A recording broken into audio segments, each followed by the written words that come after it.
An absolute warm welcome to everyone joining us today for day number 1 of the Apex Legends African Throwdown Cup number 2, brought to you by NODWIN Gaming Africa. We are finally here. I will be your host. My name is Proxy, joining you for this amazing community event. But of course, I'm not alone. I'm joined by your casters for tonight. It's Tendo Plays and Iro OG, who are going to be bringing you all the action as it jumps onto your screens. But first, let's take a look at that schedule and just remind you what you're up to for tonight, because it's going to be some cracker games.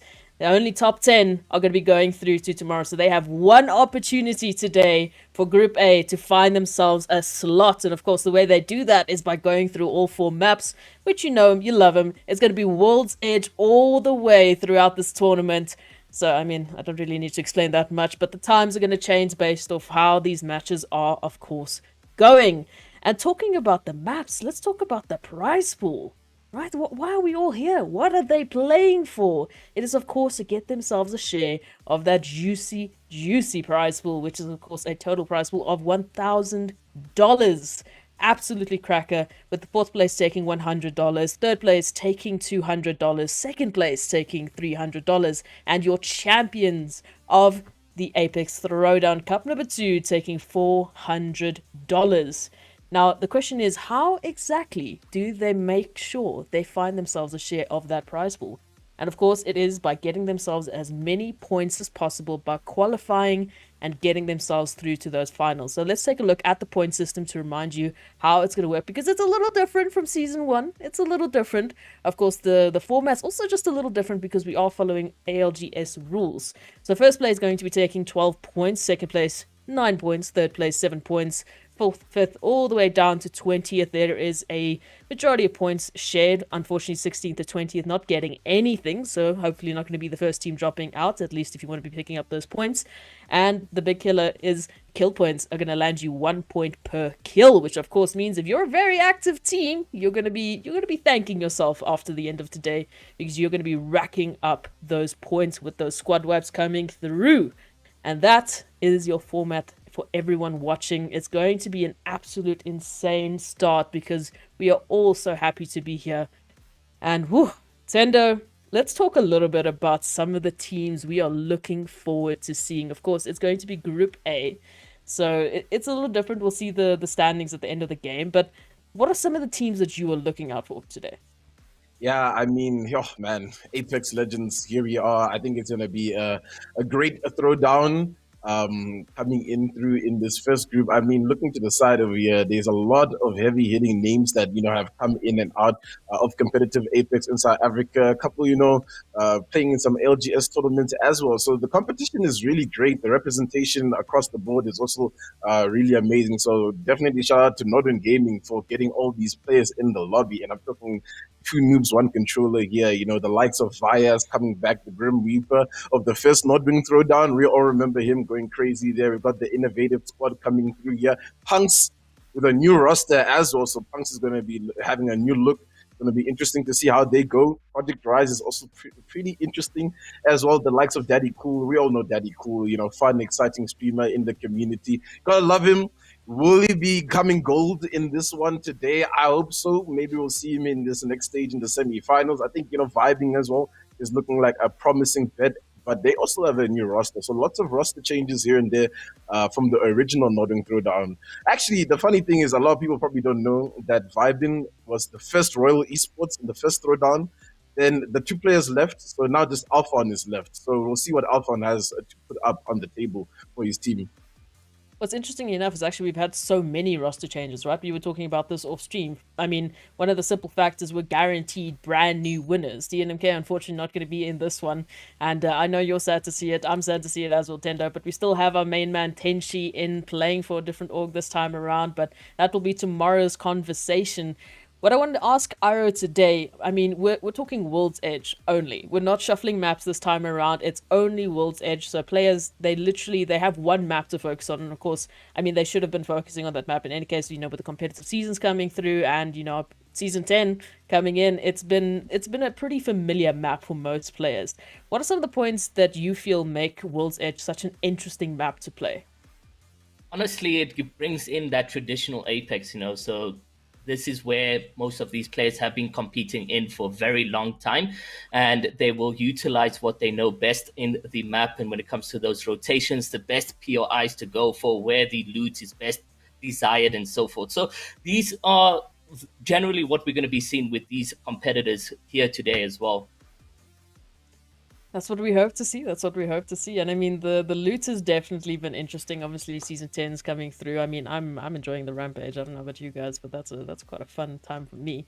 Tendo, we were talking about meta a little bit off stream. Of course, this is a community cup, so we don't expect, the normal conversations that we talk about, super serious esports metas, the comps, all that they talk about. But Sia is a question mark. Sia is the question mark of season 10. So what are your opinion about whether or not you're going to see it in tonight's games even? I mean, in the entirety of the cup. I mean, especially with the nerf coming through, as you were talking about off camera. What are your thoughts about that one? Yeah, I think Seer was definitely a big menace, for a lot of Apex comps that are happening before this nerf. So it's going to be interesting to see how Seer is going to handle up after this nerf. Obviously, they've taken away the flash, they've taken away the 10% damage points that it does initially. So it's a little less effective in the sense, in terms of just like shaking up your opponent. Now it really just feels like a regular Bloodhound scan with a little bit more information at least. I think his ulti as well, they upped the time up quite a little bit. So he's pretty balanced for the most part right now, but I definitely think, it's going to be a bit of a juggling between either Bloodhound or Sia. I feel like it's just going to depend on what that person is comfortable playing with. Weapon meta is also obviously going to be pretty interesting. I think Apex right now, it's interesting. I think the Rampage came through. I think a lot of people are going to think it's going to be extremely broken, but it's kind of hard to use. You definitely need to be really good with your aim and the timing of those shots. So it's not really a charge rifle, a bow check per se when they first drop, but it's definitely a very heavy hitter. But I think, we'll have to just see. I think weapon meta is definitely going to be a personal preference. I even think legend comp until maybe grand finals is going to be personal preference as well. Yeah, I mean, there's just been such fun things that have happened. I mean, also with like the overloaded loaders attachments. I mean, some of the changes that have come through that. Obviously, some of the changes that come through with our care package.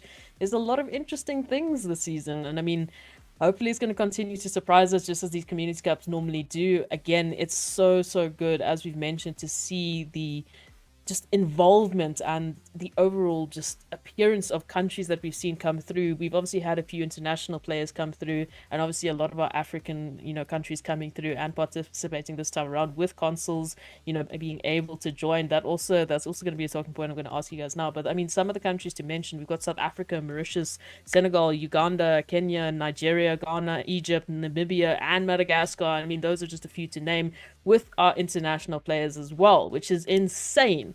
And we've got so many teams, we've got better rosters, that got better players that have been playing for longer, but are completely different from the first cup. So, I mean, if you guys thought that the first community cup was insane, wait till this one comes through, because I think the action today is going to blow your minds. And of course, if you want to stay up to date with any sort of extra content and all the future NODWIN Gaming Africa events, you better make sure to go check out the NODWIN Gaming Africa website.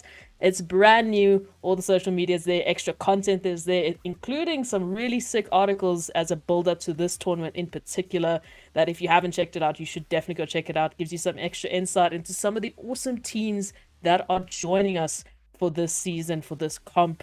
And it's going to be a shorter one this time because of the rules that we're following. And the fact is, today, Group A, it's their one shot. You don't make it into the top 10, you're out. It's done. Aro, what does that do for someone's mentality? I mean, that puts a lot of pressure on every single kill. I'm glad I'm not the one playing. I just get to watch. But if I was the one playing, I'd be shaking in my boots. Honestly, I mean, a lot of these players, very new in the African Throwdown coming into, I mean, we have 80 teams here today. So not today, but in general. And I like that it's a single map throughout the 4 games. It sort of gives you a learning curve of what the players' rotations are. How much time do you have at a certain POI before Punks decides to W key or whatever the case may be. So first game is going to be a bit of a passive one, I feel. So most of these guys are going to be learning how the games are going to be taking form, and it's going to be interesting to see how that is going to come into action going into game 2, game 3. Will they be very much adaptive? Will they learn the environments as much as possible? these are the questions that we have to ask. I mean, it is group stages or the open qualifiers, and we are definitely going to be seeing some new stars here today, going into the semifinals, etc. But like you said, it's only the top 10 that managed to secure their next spot. So how quick they learn their environment and their teams will generally mean that. Ooh, well, I mean, with the fact that you're seeing the beautiful World's Edge in front of your eyes right now, it does mean that my time has come to a close. For everyone watching, this is map number 1 of the Apex Legends African Throwdown Cup number 2 coming to your screens right now, brought to you by NODWIN Gaming Africa. It's Tendo Players, it's IROG that are going to be taking you through this beautiful map with our amazing players. Guys, take it away. What a day it is today. You gotta love some Apex Legends, the action that you get from these competitive Apex Legends games. Definitely will make your night here. I mean, I don't know what to expect, to be honest with you. There is so much potential. There's so much hidden talent as well that we really need to just kind of just watch this first game. And what I liked what you said earlier is that, I mean, look, this first game is really just going to be like when you enter a boxing ring and you just have to throw a couple of jabs here and there to see what's exactly going to happen. Exactly. I mean, it's going to be interesting. You're not looking at the likes of ATK, Noble Esports, these big names in the first open stages. So you got like so much new POVs that you're going to learn from and get to understand what Apex Throwdown is all about, and introducing these untapped talent, as you mentioned. So yeah, that first game is generally going to mean it. Those who adapt quicker, those who understand the basics of rotations and the best POIs and so forth, will be the victors today, I think. Yeah, definitely. And those legend selections were a tiny little bit interesting. I saw Watson come in there from Project Rise, if I'm not mistaken. Watson, very interesting character to be playing. There's the beautiful World's Edge, ladies and gentlemen. For anybody that is probably maybe just tuning into Apex Legends for the first time, maybe you saw the African Throwdown on NODWIN Gaming's socials and you're, interested in other things. But hey, here you are in the Apex Legends section, and look at the map here of World's Edge. There's a couple of changes that you guys need to know about. Obviously, Lava Siphon coming in as a new POI, Climatizer as well. And they've got rid of Train Yard. Thank the heavens. I mean, I was not a fan of Train Yard, to be honest with you, so I'm kind of glad that Landslide is there now. Yeah, we can see the sort of ship go from east to west. What do you think the players here, where do you think most of these players are looking at if you were competing right now? What would be the POI to go to? Yeah, it's definitely always going to be Fragment. Fragment is that central spot in the map, so most of the zone pulls for you are going to be pretty favorable. The loot is really good. You also get that beacon, obviously, if you got a Recon Legend on. And this is actually going to be a pretty big fight here when these two teams do collide here at Lava City. We've got two noobs, one a cheater, a very big heavy hitter for this lobby. Probably, one of my favorites to back in tonight's games. And then on the opposite side, it's Innovated Gaming. They've been playing a lot of Apex competitive in terms of, the ZA comps here and there. So they're pretty, skilled. They've got some experience to work with as well. So when this fight breaks loose, it's going to be quite an exciting one to probably witness here. Viaz is probably going to try and initiate that fight in the beginning. Nobody in the epicenter. Pretty interesting to see that happen, but epicenter's loot is definitely, not always the best. Couple nice shots here coming in from Bradley as he's able to connect on his oppositions right now. Via is also getting into a good position there behind. You can see now he's being backed up by his opponents, but this is where it comes down, the off-spawn fighting, the zone rotations in a couple of minutes. You need to push in quickly, but like you've mentioned, Innovative being one of a regular competitor in the Apex scene, it's not going to be an easy one. But you got Viaz here who's has been a competitor and a really well-known one to that matter. Yeah, definitely. It's a bit of a stalemate as things stand, as they just exchange a bit of damage back and forth. I wonder if one team is going to just decide to prioritize the rotation. Cheetah takes a lot of damage and really needs to be careful that Innovated doesn't work. And there is the Rampage laying down that fire. And it's Rampage on both sides here. So for now, the damage is exchanged. Everybody is going to slow things down. I wonder what Innovated's plan is here. They do have the high ground, so they've got a really big advantage. And Oxstar actually does connect for a little bit of damage as well. Bit of beams coming through from Light Desire from up top with the R99. Not quite connecting for a lot of damage. Innovated playing well together, sticking on top of each other as a team. So it's going to be a little bit hard for two noobs, one cheater to really get an advantage in this fight, considering they're on this low ground here in the train. Yeah, no, very, very odd move coming in from Vias and his teammates over there. But I mean, the natural height on the buildings over here already gives a set advantage. So honestly, Innovative Gaming now looking to disengage from this situation. They have dealt the required damage to say, look, I don't think they're going to be that aggressive now. And a really good, smart decision because their loadout's being utilized here, their ammunition as well. And if they keep going back and forth with no serious action, then you're just not going into the endgame aspects with the loadout that you so desire. Yeah, good move from Innovated. Definitely showing a little bit of the experience here. You know, sometimes you can't hang on to a fight for too long because obviously you start to attract third parties. Apex Legends storyline, honestly, man. I mean, Respawn at this point should probably just change it to a third-party Legends, the way it goes down in some situations. But for now, things are steady around the map as you catch a glimpse of where everybody is situated. The center of the map is pretty empty. Harvester, Lava Siphon, not too many people there, and that's exactly where the zone is going to pull. So I think what's going to really happen here is a lot of squads from the north end of this map are going to get pulled into a lot of chokes and get choked out. But the fight here at Tree, lots of teams actually making their way towards the side, trying to make their rotation here. There's the likes of Vibing on the opposite side. I believe this is Dark, and unfortunately, it looks like Dizzy is spinning a bit too much here as it goes down. Opening things up now. Vibing need to try and hold things in this position that they're in as a team is pushing behind them. I believe Project Rise is going to be that team. So now it's just Vibing in the sandwich, and you never want to be the meat in the sandwich. Luke, it's all up to you. PK in hand, hits one shot, but that's a Revenant. And you ain't really doing any damage onto that team. It is actually the Darkest Night that is on this side of the map and pushing onto the team here. And Vibing's alive just for a little bit. Talk about a massacre of action that has been unraveled over here, and you can see Darkest Night actually enjoying the damage that they've dealt here. They can actually get a couple eliminations as well as they unravel that damage, and there you go, nice. But now Dark, Chimera, and Biscuit need to sort of get the cover and heal up on their end as they are severely down. There's in fact one player, Biscuit, getting knocked on his end.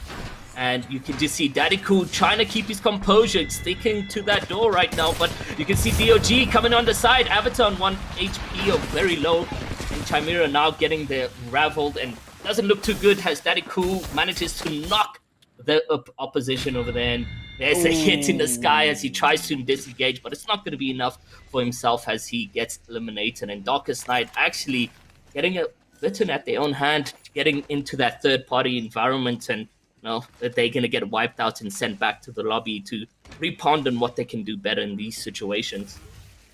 Yeah, you gotta hate coming out early on, especially without any kill points. You know, you walk away with 0 points in this kind of situation. And big ups to Project Rise, showing why they're gonna be such a big competitor in this African Throwdown Cup 2 hosted by NODWIN Gaming. Guys, make sure you go check out that snazzy new website as well. You know, NODWIN doing the things, making things happen, just like Mama's Uwus. And speaking of somebody that makes things happen, Mama Succubus, you know, big streamer this side here in South Africa. Obviously, you know, we're all backing Mama to come show exactly what she's learned in, you know, her time playing some Apex Legends. You know, I think Mama is definitely going to be a lot of people's favorites in terms of trying to make it out of today's stages. Quarterfinals starting to heat up as the zone is pulling in. Look how many squads are caught on the outside of the zone, though. It's going to be really tough once they start to get in towards that center of the zone. Yeah, no, it's not going to be easy here. I mean, you can see maybe potential couple fights breaking and unraveling for themselves. And here, on the other hand, is this Team Bench taking a couple shots.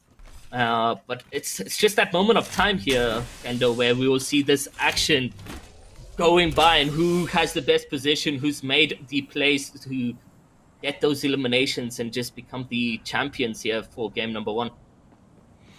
Definitely, as things are steadying down on this south side of the map here at Lava City.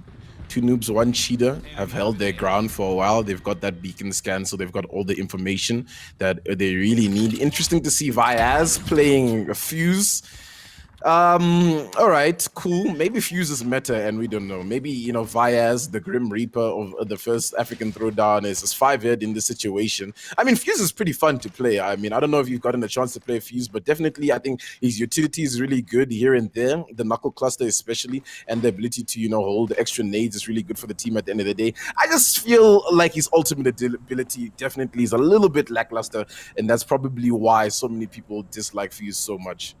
Yeah, I mean, it's more like a strategic player to cut off players in a way, of sort of move or get them under some sort of pressure. I guess that's what Vias is probably going to be utilizing over here, as you can see. But it's no use, you know, they're already out of that position and able to just disengage as they can possibly. On the other hand, we got over here is Aquatic Arms. I mean, he's part of Nibble, but in a way now content creator. Yeah, obviously Aquatic stepping down from the main roster. The old blind peekers of the first African Throwdown actually signed by Nibble and making a name for themselves as things in the new season is about to pop off. But speaking of popping off, it looks like Innovated is popping things off as Ket goes down from the opposite end there, which is a little bit unfortunate. Ket, one of the few gamer girls, the female gamers in this tournament. We've actually got quite a few. I can mention, obviously, Mama's here. I think Y Candice, Ket.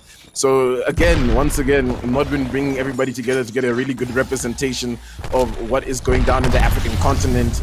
And, oh man, they just got their back against the wall. Yes, anybody's just gonna push around this corner. I've never seen a fight like this on the edge of the map. It's quite interesting, but it's now Two Noobs, One Cheetah to come pull in and clean this fight up. And that's just going to be the likes of those two teams exiting to the hands of Two Noobs, One Cheetah. And Two Noobs, One Cheetah playing it to perfection there, you know, third partying at its greatest, cleaning up those points, doing well for themselves. 12 squads left in this affair right now, as things are just starting to stabilize, as squads are starting to move in. We do get a glimpse of where that zone is going to pull towards that lava siphon area next to that cave. And it's a bit of a tough area to play, isn't it? It is, definitely. I mean, you're looking at no builds, so rotation here is going to be a bit scary. The likes of Gibraltar will definitely be the teams probably to get the most placements if it comes down to that open area. I mean, there's not that much defensive areas that you can find yourself in. If you are one of the teams to make that rotation into the caves, and then you can hold off and try to secure your spot over there. But yeah, we are now literally down to 12 squads, and you can tell the action is definitely abroad over here. A couple teams still on the edge of zone, making those late rotations. It's only a matter of time right now until these things start to unravel. And here you can see pretty pink ponies, and something about this team over here is Jazz. You mentioned Jazz being a threat, potentially. Yeah, that's actually an interesting, you know, lineup, because that's the old EGSA. EGSA no longer have an Apex roster, and it looks like Jazz and Majin have joined forces there. I didn't quite catch the third's name, but you know, without Vias this time, obviously Vias playing for Two Noobs, One Cheetah, as we tune into Crimson, who are kind of held out here at Lava Siphon, trying to make their way into this zone. Hopefully they don't get gate kept. Nice thing about Lava Siphon, it's nice and open, so there's lots of ground for teams to at least be stacked on top of each other and try to find their way to rotate. We got a bit of a scan here to give us a glimpse of the next zone, even though it's just pop.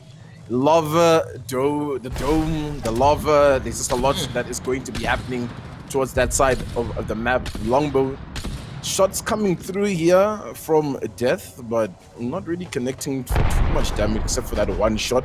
Lots of squads on the edge of the zone here. This is a really big time where I think a lot of the Gibraltar teams are really gonna find a lot of benefit, because it's really hard to make these kind of rotations without guaranteeing yourself a little bit of that extra cover. And it does look like the Rolling Thunder is going to be dropped in this situation. I'd imagine that's coming from Yuji on that opposite side in Mama's Uwu's. Of course, it is Yuji, is one of our internationals here, actually from the UK, loves to play Apex Legends, cracked at Apex Legends, of course, and loves to play Bangalore. Yeah, no, Bangalore is a really good player to have or legend to have on your team, especially in those late situations. Pop a smoke, blur the vision, unravel your rockets, and I mean, just wait a moment and to see what could happen. But you can see now Mafisi on the other end, they sort of struggling in terms of that late rotation, now getting the dust from zone. But on Project Rise, they're able to beam, but Magister Throne is a bit damaged himself. There goes a couple busters as well being played right now, and Daddy Cool and their team obviously trying to deal the most damage. And it's Vyas actually who's now going to have to go back into the storm, make a different rotation. And Project Rise really doing well here, playing well as a team. You can definitely see a lot of their experience in this one. Interesting pick, I said earlier with the Watson, but right now it's Vyas going crazy with the flatline and Eva 8 holding ground here. 2 noobs, 1 cheater, definitely still in the conversation for this game. We've got 10 squads, and isn't this competitive right here? I mean, 10 squads towards this final stages of this game right now. Things starting to get very stacked up. A couple of kills coming through in the kill feed. Mama actually managed to get a kill with the Wingman. Wingman, very, very powerful weapon, especially with that new hop-up they added, really shaking up the game. I feel that fast reload is really, really good. I don't know what your thoughts on that fast reload is. I don't know if you've had the chance to even use it because it's kind of scarce, you know, gold hop-up replacing the Anvil receiver, obviously. Yeah, no, I played a lot of the arenas, and there you can utilize the Wingman at full capacity. But I mean, it's just a moment of seconds that get you that reload, and you know, with the Wingman, you want as much as possible, whether it's the gold magazine or faster reload. I guess it's definitely gives you an edge of competitive here. And a lot of people in and around the dome right now. Zone is starting to slowly close in as well. But luckily for these teams on the edge, there's a little bit of safe haven to work with. Project Rise is still holding the edge of the zone in this building. Zone's going to pull in front of them, so thankfully for them, they do have a lot to work with. 8 squads in the game as it stands. And Rampage has really been a big pick so far. I feel like, you know, it makes sense. You know, I think it's a very big heavy hitter. It's going to suffer in a lot of the close range battles, but for now, lots of battles have been long range for the most part. So we're definitely seeing a big advantage on those teams with that Rampage. A couple of teams caught up in the tunnel here as they try to make the rotation. Is the team of Simpletons ready for this push? I do not think so. As a team is pulling up from the shadows to just come and ruin the day. They're going to try back up as much as they can, but unfortunately, there's lots of teams in front of them anyways. And they're just going to get mowed down in this situation, unfortunately, as they try and make this very risky rotation. 50 seconds on this zone before it starts to close in. And Knuckle Cluster causing a little bit of damage here onto Magisteron. Yeah, Project Rise, honestly, in a good position, though. They found themselves really well. And Trambo over here, as you guys can see, is also a really interesting pickup for Punks joining that team over there. But now we've come to this situation, and it's actually nice to see that everyone has found a piece. If that makes sense when it comes to the securing their positioning and so forth. But a couple people still out on the outskirts that need to now make the rotation in the open above the lava, whatever the case may be, whichever they prefer. And it's now literally 10 seconds until they decide to make those rotations into a smaller area. And Shia, honestly, just detecting all these players right now. Yeah, I think a lot of people slept on that heartbeat sensor when Sia came out, but definitely gives a lot of information. So I think that's a really big reason why I think a lot of people will pick him over Bloodhound. They did nerf it quite a little bit, but it still, you know, will give you enough information for the most part when you don't know what's happening in front of you. Punks holding up a good position, and so far the new Punks roster is doing pretty well to hold their own with Aquil, Jeeves, and Tremble. I'd imagine is maybe IGLing that squad, played a lot of competitive Apex himself, Tremble, so definitely one to look out during this tournament. And it's been the Project Rise story for the most part, I think, for me in this game. I think 2 noobs, 1 cheater's definitely been a bit of a threat, but based on where they landed in the beginning, they didn't really have to do much. You know, they've been gifted zone, they got a free third party as well, so for them, everything is Gucci gang. You know, for them, it was an invitation to those kills. I mean, they were in a battle with Innovative Gaming since off spawn, but in the end, they come out on top and manage to secure some eliminations for themselves. And it does look like it's a, equal amount of kills for Project Rise as well, but it comes down to the positions and placement points that will determine who racks up those standings in the end.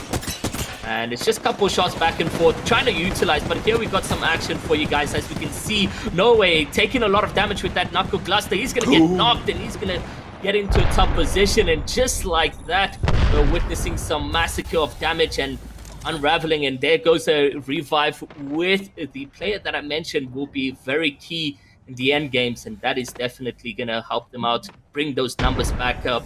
But Army Nigeria and his teammates now pushed up against the zone. And they're not looking too good in terms of white HP. It doesn't look like they have any consumables for themselves to utilize.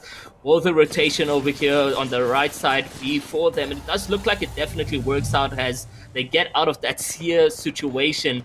But Nimas, he's very low on HP. Nigerian now taking out quite a damage on his end. And 2 noobs, 1 cheater, obviously getting in all the damage required over there.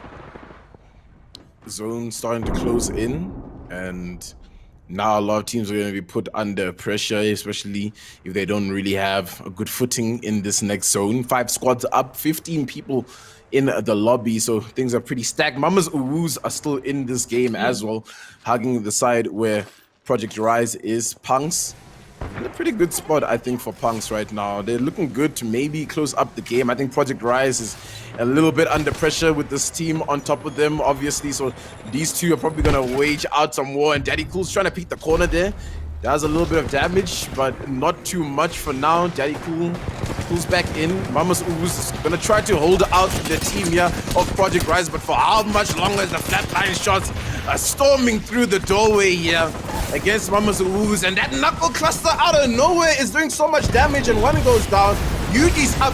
Yuji goes in. Yuji goes down to Daddy Cool. Daddy Cool's going on a rampage in that building, clutching things up for his squad right now, and they're alive just barely. The team of Project Rise, and the res is an option right now for Daddy Cool, but for how much longer? As Wackers is still close by. Talk about a bloodbath that we just had right now. Wackers doesn't seem to be giving up. He wants to go in. And we can see the third-party action getting involved over here. Daddy Cool finally getting in all those eliminations, and kill leader now with 5 to his name. He's definitely showing up to par and not ready to retreat, and hopefully able with the time at hand to revive his entire teams right there. But that was spectacular coming in from Daddy Cool.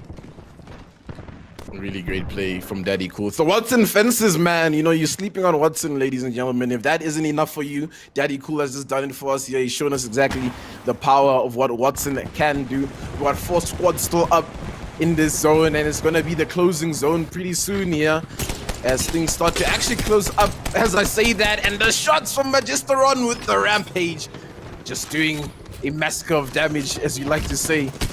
And Kraber in the hands of Daddy Cool. This could be very dangerous for a lot of the teams fighting on top of this roof. There is also an ulti coming down right now. There's so much damage being exchanged across the board. The ulti is going to do so much damage, but Jeeves finds the armor swap, can slide back down. 2 noobs, 1 cheater holding a good position in the zone as well, as things start to steady up. And it's looking good for 2 noobs, 1 cheater, as well as Project Rise, who, though, is going to be the champion of this first game in Group A. Man, it's come down to at least one of your predictions, having two noobs, 1 cheater in this endgame position. A solo player to the right. Project Rise has a full trio. What could be the gameplay that can come into action? It does look like 2 noobs, 1 cheater managed to grab themselves another elimination for Daddy Cool, and then they have the advantage of height, but it doesn't look like it's going to be enough, as Dog now goes into the fighting position against 2 noobs, 1 teacher, and he's unable to get any serious damage. And now there goes the last moments as they fight between these 2 boxers, and there's Bradley with the pickup on his end, and it does look like 2 noobs, 1 cheater is going to be the champion of game number 1. Wow. And I mean, I think that's just gun skill winning the fight there, you know. Unfortunately, in that kind of situation, Daddy Cool does good to get the initial knock onto Vyaz with the Kraber. But hey, man, I mean, yes, Vyaz is the Grim Reaper from the first throwdown, but you can't sleep on Cheetah Boy. You can't sleep on Bradley. Dynamic duo to clutch it up for 2 noobs, 1 cheater in that situation. But Project Rise, man, they did so well for majority of that game. It's just unfortunate the way that turns for them. Yeah, I mean, Daddy Cool, he's making the comeback, right? He's back in Cup number 2, really doing good with the team. And that team, woo, it was fire there for a moment. I actually didn't know how 2 noobs, 1 cheater made it work, because for a while there, I was like, oh, this is looking like a Project Rise game. This is looking like a Project Rise game. And then the turnaround comes through. I mean, Vyaz got knocked in the middle of that as well, but they made it work. They made it work. They stayed calm, collected, and they did what they needed to do. So while those standings are getting calculated and ready for us, Tendo, what did you think about first game of the second cup of the African Throwdown? Yeah, I think it was great, honestly. I mean, it was pretty competitive for, like, you know, the first day. We're still in this, you know, quarterfinal stage. Everybody's obviously still adjusting to this new format, but you can see there's pretty much a lot on the line in almost every single game. I mean, people were really giving it their all in that one. And I mean, a couple of highlight squads for me, I think that, you know, we should keep a lookout for, because, you know, they look like they're performing this time around. I think Vibin was looking pretty good up until, you know, they got a little bit out-trumped. I think Punks as well. They were doing well. You know, they were in that final game. They were in the dome. But unfortunately, I think a lot of positioning factors were a bit of the downfall for a lot of teams, especially Mama's Uwus, who I'm really impressed with. You know, they made it all the way to that final fight, but unfortunately, you had to go up against the big bad Daddy Cool, you know. So what can you really do in that kind of situation? It was tough. It was tough for a lot of teams making those rotations in, and you could see a few of them, unfortunately, as you mentioned, I mean, positioning, they just did not have luck on their side, unfortunately, taking fights in very open angles, having to push to find some sort of safety from zone, especially.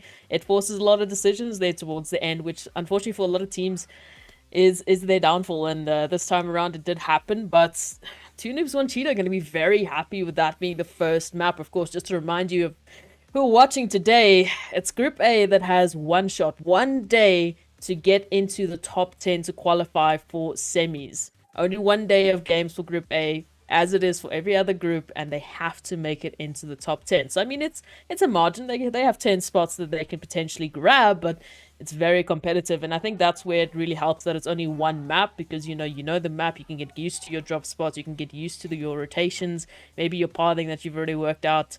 Who knows, either way, but hopefully the teams are going to get warmed up. It is the first map, so I was expecting it to be a lot more quiet, but I did see a lot of active teams going for those kill points, as they should, because we need those points. Every single team that is playing today needs as many points as they possibly can.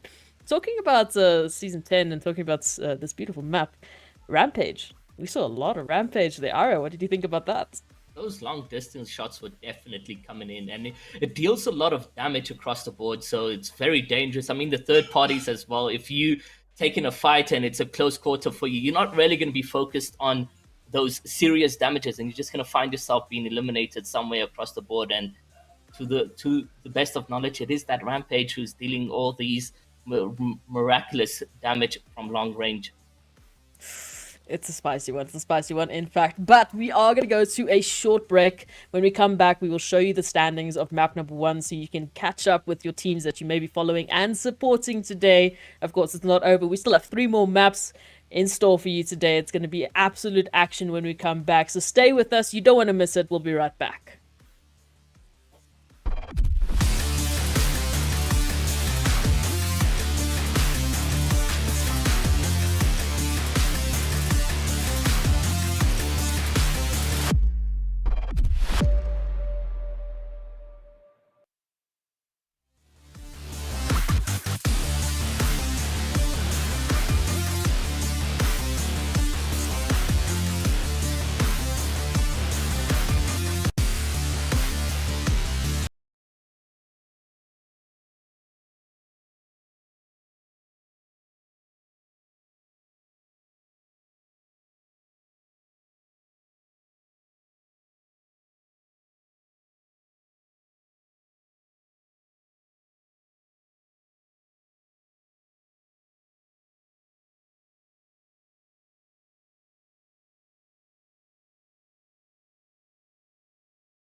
Welcome back, everyone, to the Apex Legends African Throwdown. We are in Cup number 2, brought to you by NODWIN Gaming Africa. It's been a spicy one. We had our first map go down, and ultimately that W went to 2 noobs, 1 cheater. But of course, we have to check out the standings, because kill points make a big difference. Let's take a look at them as they stand at the moment. And of course, you've got 2 noobs, 1 cheater leading the pack with 24 points. Project Rise coming in second place there with 18 points, thanks to those 9 kill points. Bunks coming through with 14 in third place. Crimson Syndicate making an appearance in fourth place with 10. Mamas Uwoos coming through in fifth place with 8 points. Primordials with 6 points. Simpletons find the basement, and Pretty Pink Ponies with Mafisi are currently your top 10. Now remember, only the top 10 go through to the next phase, so you want to be in those top 10 listings. That's where you want to be at the moment. So for everyone that's not currently in top 10, they need to seriously get some points in the upcoming matches. Alongside our standings, let's take a look at our MVP for map number 1. Who's it going to be? Oh, it's going to be none other than John Wick himself. Tendo, take us through this one. Yeah, I mean, we were behind the scenes kind of joking around and saying that it was going to be daddy cool, but I mean, you definitely have to give it to Fayaz. I think coming in with Fuse, especially, he definitely held the squad together quite well. And I mean, you saw him doing so much damage with that knuckle cluster. I feel like I just saw knuckle cluster. It was like New Year's Eve, and there's this fireworks, like I swear. So definitely, Fayaz is looking like a threat once again in this African throwdown, and I wonder, if they're gonna keep this a consistent day.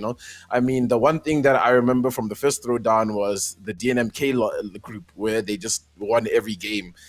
I don't think we're gonna see anything similar to that. I think the other teams are a bit too caught up a bit on the same level with where the lobby is, so it's definitely going to be difficult to get those back-to-back wins tonight. It's not impossible. I mean, look, I'm not out-reeling it. It's definitely not impossible. But I feel a Project Rise win is coming through soon, That's the thing is, I mean, in these group stages, we could be looking for, those back-to-back wins, especially from the teams that may have more competitive experience than the rest. They might be looking in the group stages to get those back-to-back wins. But I agree with you. I think overall, if you look at the rest of the group, we have a lot of competitive teams. We have a lot of teams with, players from the previous season that we know for a fact did absolutely fantastically.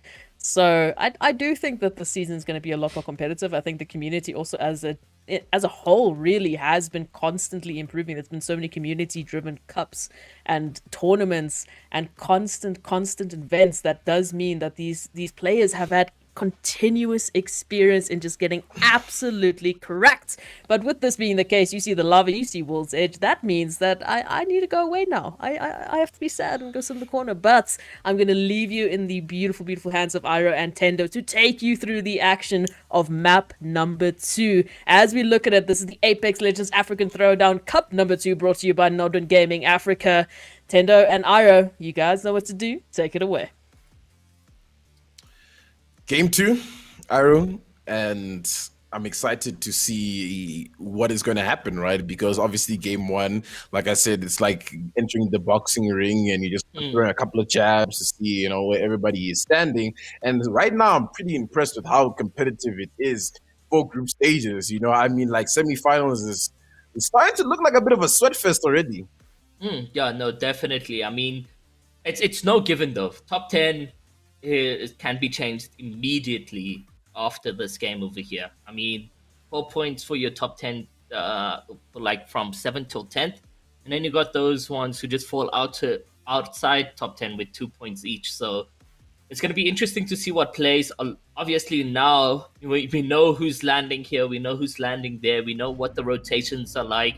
You know what, the heat is there as well. I mean, Darkest Night, they went in confident, third partying, but they got the heat. They got flamed, they went back to the lobby, and maybe they play a lot more passive now to try get those placement points as well as maybe third party kills. So, you know what, like, it's crazy how competitive it is and where we at right now. Yeah, definitely. Very, very, very interesting to see exactly how it's going to unfold, right? Because I imagine, Project Rise right now and two noobs, one cheater kind of feel like they're in our semifinals already. And I hope they don't, fall asleep a little bit in these upcoming games. Ladies and gentlemen, second game coming in. We still have 2 more games after this one. So lots of Apex tonight. If you don't have some popcorn, get some popcorn because it's definitely going to be a lot of action.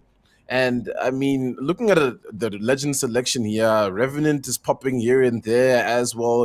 Pretty interesting. Not too many seers as I thought there'd be. I think people are actually picking Bloodhound. Here and there. I see a couple of Bloodhounds. Actually, there is quite a few seers. Now that I'm looking at the compositions properly. Definitely the better pick over Bloodhound for the most part. But I mean, Bloodhound's utility is still just as good, right? I mean, you get more from Bloodhound's utility in terms of discovering the area around you, because Seers 1 is pretty one-dimensional in terms of it just goes in a straight line. Yeah. So definitely interesting that people still don't think Bloodhound is comp ready. I mean, Bloodhound as well. He's out. His ultimate I think it's even better in a way, in the sense that your recharge and scan is more quicker as well. You get to get the environments feel way more, rather than just a single dome.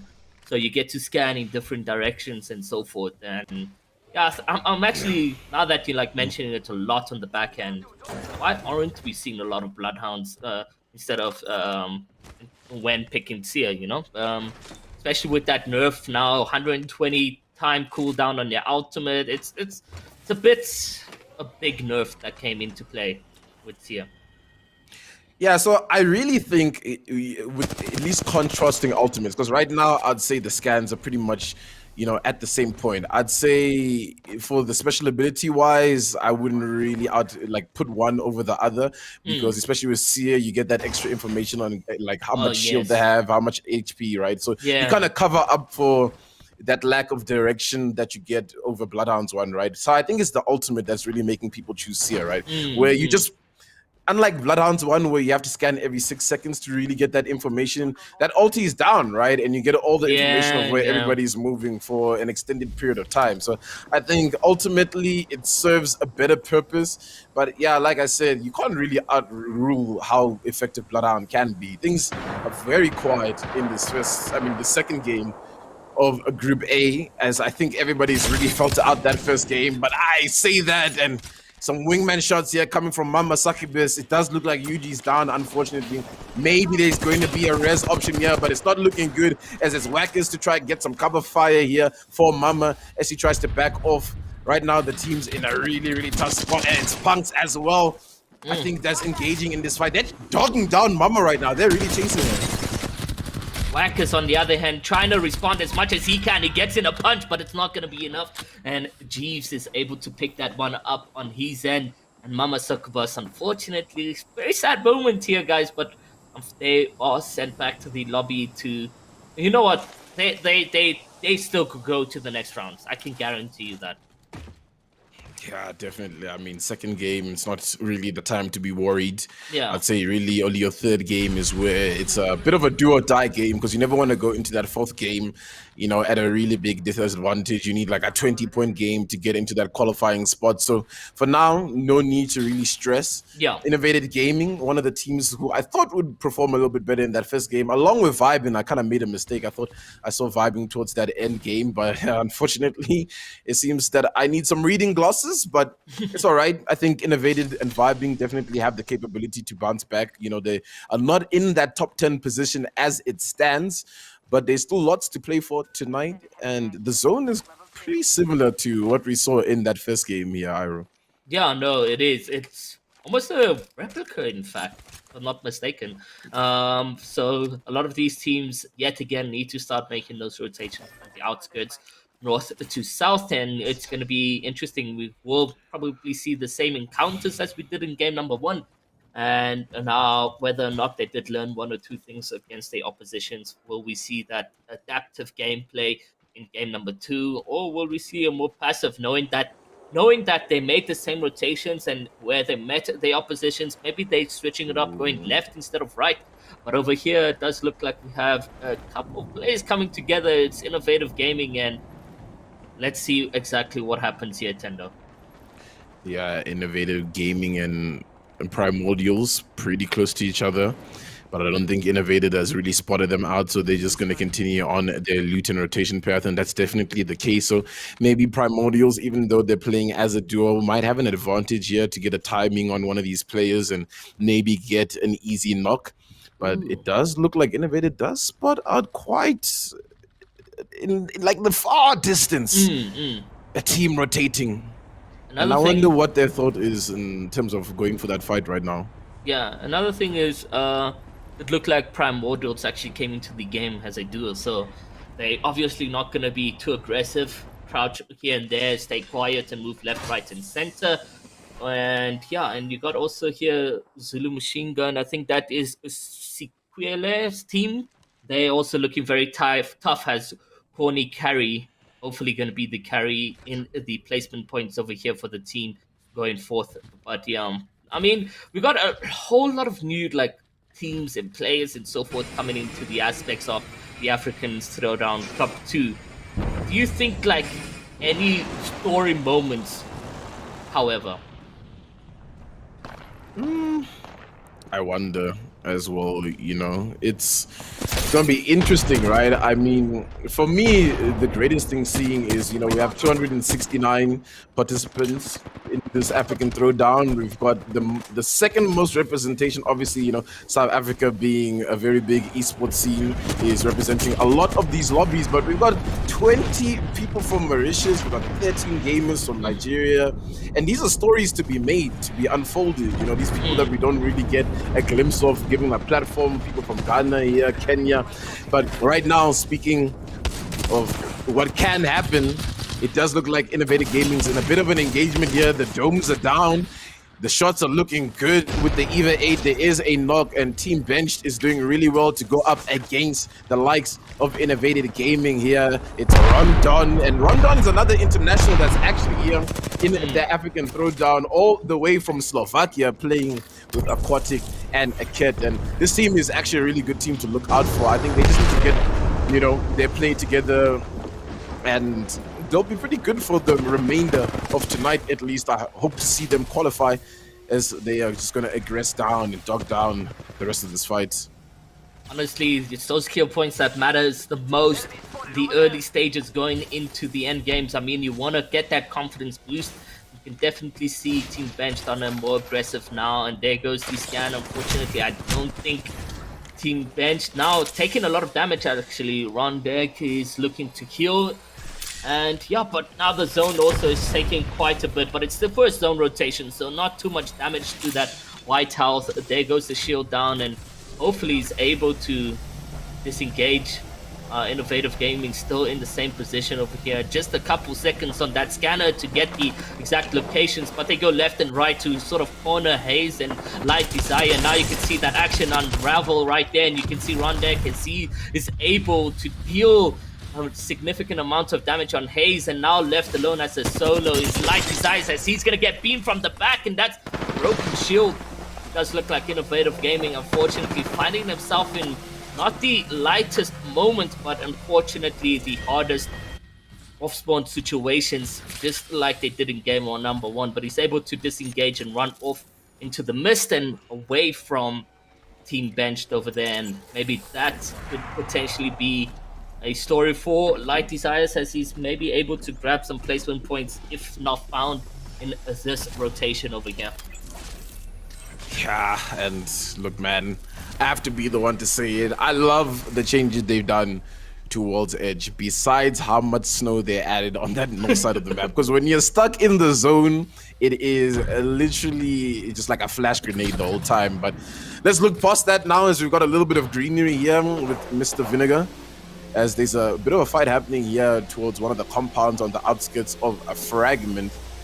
And it's going to be vibing on top of that roof, actually. I'm trying to pop a couple of shots at this team. I wonder what exactly their play is going to be like. Doesn't look like Alphonse going for a bit of a flank play here. I wonder if Pretty Pink Ponies are sitting pretty in this position, or they're going to try to get a rotation out. For now, it does look like that rotate is going out and Vibing is safe for now. Vibing need a big game here if they want to get a little bit of confidence moving into the rest of the night. They can't go out early here or they're going to be put on a lot of pressure. I mean, any of the bottom 10 teams that didn't do too good in that first game, they're going to need a big performance in the second game just to get a bit of a cushion, and they're doing well here to get that scan. Obviously, Sia in that recon class can scan beacons as well. So, I feel like, I made this comment the other day where it's kind of unfair, those blue bins that Lifeline's only able to open, Lifeline's the only one that can open those, there's so many legends in the recon class that obviously, scan the beacons. It's kind of interesting that Lifeline is the only person given that ability. Who do you think else, should be involved in that conversation of opening and getting those extra meds? Because those can be very crucial for teams, I mean, you're looking at Lifeline being sort of like a support player. Some support players as well. It's Gibraltar. I mean, maybe he gets the opportunity to actually open these supply bins, because, having one legend and it is a bit broken to some extent. I mean, if you needed, if a supply bin was open but that team didn't have a Lifeline and you walk by, you need a couple of heals, whatever the case may be. There you go. Oh, celebration moments. But yeah, I think a Gibraltar and a Lifeline maybe could be the only legends that could open the supply bins. Or maybe we get another legend that has some healing abilities, because to some extent, these legends have sort of same abilities. I mean, we're looking at Bloodhound and Sia the same. We're looking at Gibraltar's out and Bangalore's out being the same. So where is a healer ability? Maybe Watson as well, I feel, could probably fill that class up quite well. Actually, appease a lot of people who feel that Watson's a little bit weak, but what's not weak is Jazz's shots here with the EVA 8 as they take down Light Desire. Light Desire made it a long way, from the epicenter to get to this choke, so he survived a little bit, but not doing good. And Innovated Gaming, again, walking away with probably no points in this affair. Pretty Pink Ponies, though. They're going to make their rotation deep in the zone as they work their way in. But it looks like Crimson Syndicate is on the outside here trying to gatekeep. But there's a lot of teams actually in this area. It's Crimson. I'm pretty sure Pretty Pink Ponies will pop up pretty soon. And then in front of us over there, we saw, I think it was a Team Instant. I mean, tough moments here as they get that long distance shot in. And now Norway, unfortunately, has no way to go as he gets absolutely cleaned over there. And now Insanity making those rotations in the zone, and you can see that zone start to tick a lot more, but they make the rotation into the bags over there to sort of loot up, try to get consumables, ammunition, whatever the case may be. But yeah, a couple of teams still playing in the zones over here, and it does look like they're finally now making those rotations. And just look how stacked that northwest situation is looking like. Very, very stacked. As we tune into 69 Gaming, Avatar backs off the fight just toward how your opponent is playing. And I mean, it doesn't take a lot to understand that someone is making maybe a play or to push in, or the likes, as we tune in with Lag, who flatline shots from Friendly, kind of connecting not too much, and Vibing is kind of popping off in the kill feed there. A couple of kills coming through from Luke, and it's just an opening here, and the massacre of shots come through from Friendly, but doesn't do too much damage onto that Sia. That's a window, my guy. You're not gonna get any damage through that, unfortunately. Bit awkward to be spamming through that, but Darkest Night is surviving towards the bottom end over here, but so many teams are stacked here at Lava Siphon.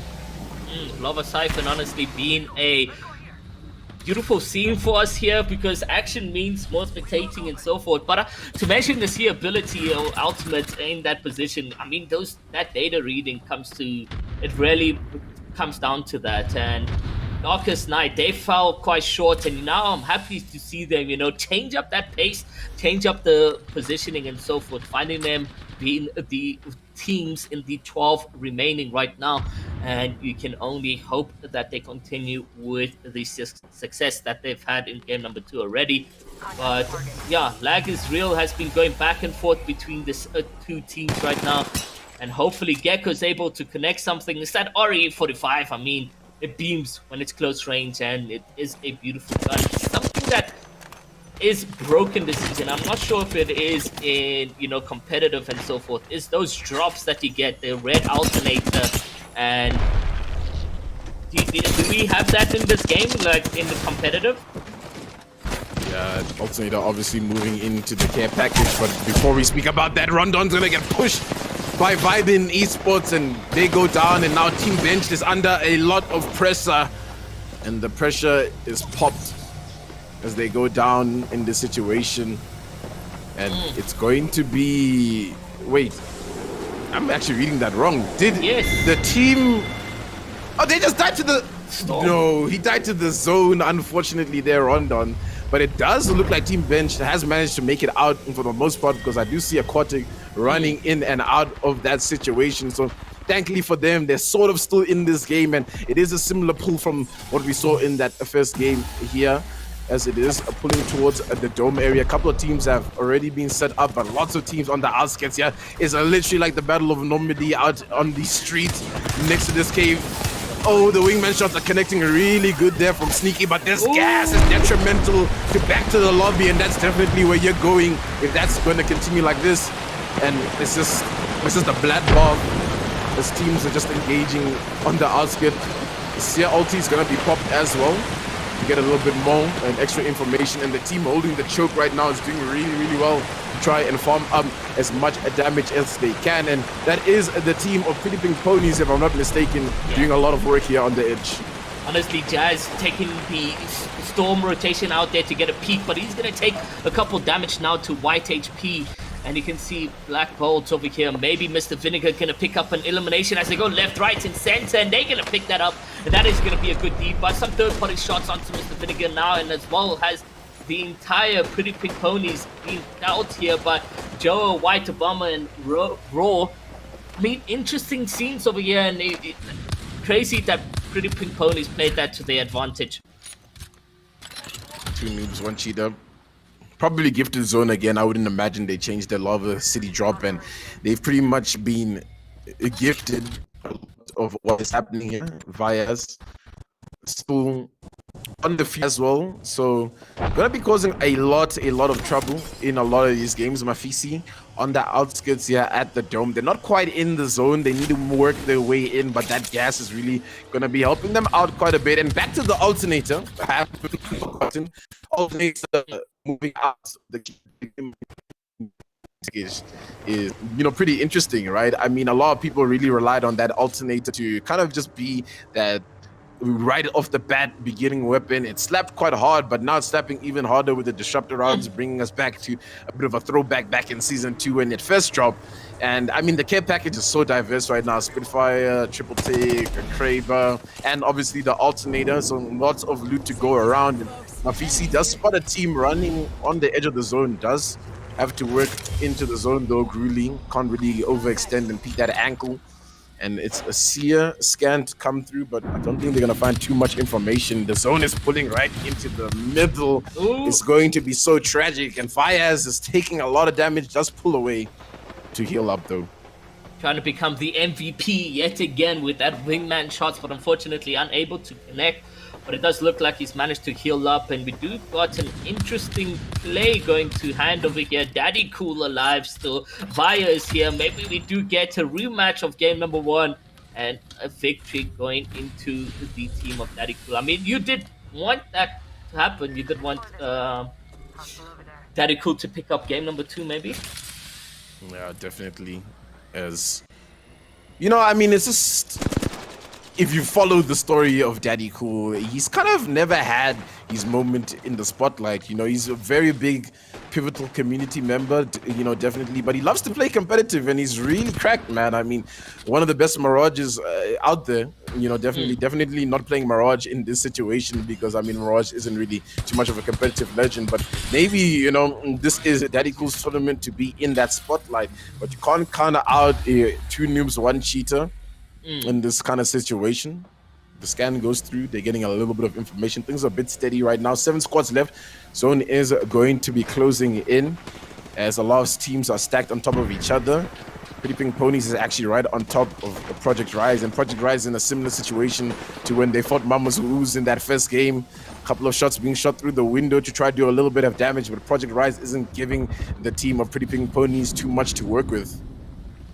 Yeah, I mean, honestly, Project Rise know how to use these tunnels, but it does look like a little bit of third parties as well coming into play by the likes of Two Loops, One Cheetah, as Vias is actually going to be taken down right now, and maybe they can get the revive. Dog, on the other hand, is able to absolutely deliberate some damage over here. Now he's going to be broken and he needs the time to heal up. He pops that speed booster with Octane, and there you go. Is that the entire Project Rise team taken out? They actually took out the team of Pretty Pink Pony, so they go down. Vias is dead to the ring as well, so I'm actually wondering if they are out in this situation. We'll have to just catch a glimpse. So it's looking good, just as good as these rampage shots, and Magistron is definitely one of those gamers that knew this was going to be his weapon as soon as it came out. And now Project Rise doing well once again to just hold some ground and just dominate this end game. You know, I think they're really dictating the pace of what's happening outside in front of them right now. And without much information, unfortunately, obviously, you know, being inside, it can do that. But look, Cheetah and Bradley are still up, similar position to where they won that final game. They're getting Vias back. It's a res in the final zone. Oh my goodness. Oh what? no. What a ballsy move coming in from a Two Loops, One Cheetah as they go in for that late revive. What loot can you possibly have as a solo now? I mean, Vias, his shield is going to be wide. I mean, it does add a third player to it. Maybe he becomes the bait when it comes to the end game situation, but very ballsy from Two Loops, One Cheetah. Project Rise, however, on their end, they're looking very much solid, but Doggone, he's going to get taken down. Maybe the revive. No, the Narco Buster is also going to get taken over there. That rotation a bit detrimental to that team. They're taking a lot of damage, and Vias is going to swoop to the side. Vias has just been res, but he's playing like a man that's been in it the whole time. Hasn't gone down, and he's just rewarded himself and his team a little bit of extra loot to work with. 3 squads left in this situation. No ways Aquatic is alive right now and has been ratting this entire time. But they've spotted him out. It's Project Rise versus Two Noobs, One Controller. Once again, basically, unless Aquatic has something to say in this situation. Project Rise working from the low ground.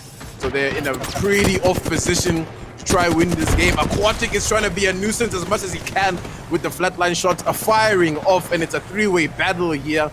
But it's not 3 people up on each team. There is this solo who is a nuisance behind that replicator for how much longer as he's about to go down. Aquatic is still alive somehow, but it's Project Rise to push in. And Daddy Cool's so low on HP. Two Noobs, One Cheetah have so much HP to work with. Is this going to be a back-to-back win? Vias is climbing over the top. And it's just going to be a clean swoop here for Two Noobs, One Cheetah. Talk about a massive ballsy move going into that end game to a sort of rematch of game number 1, but still spectacular and champion worthy. Two Noobs, One Cheetah. Amazing scenes that we're getting from this team right now.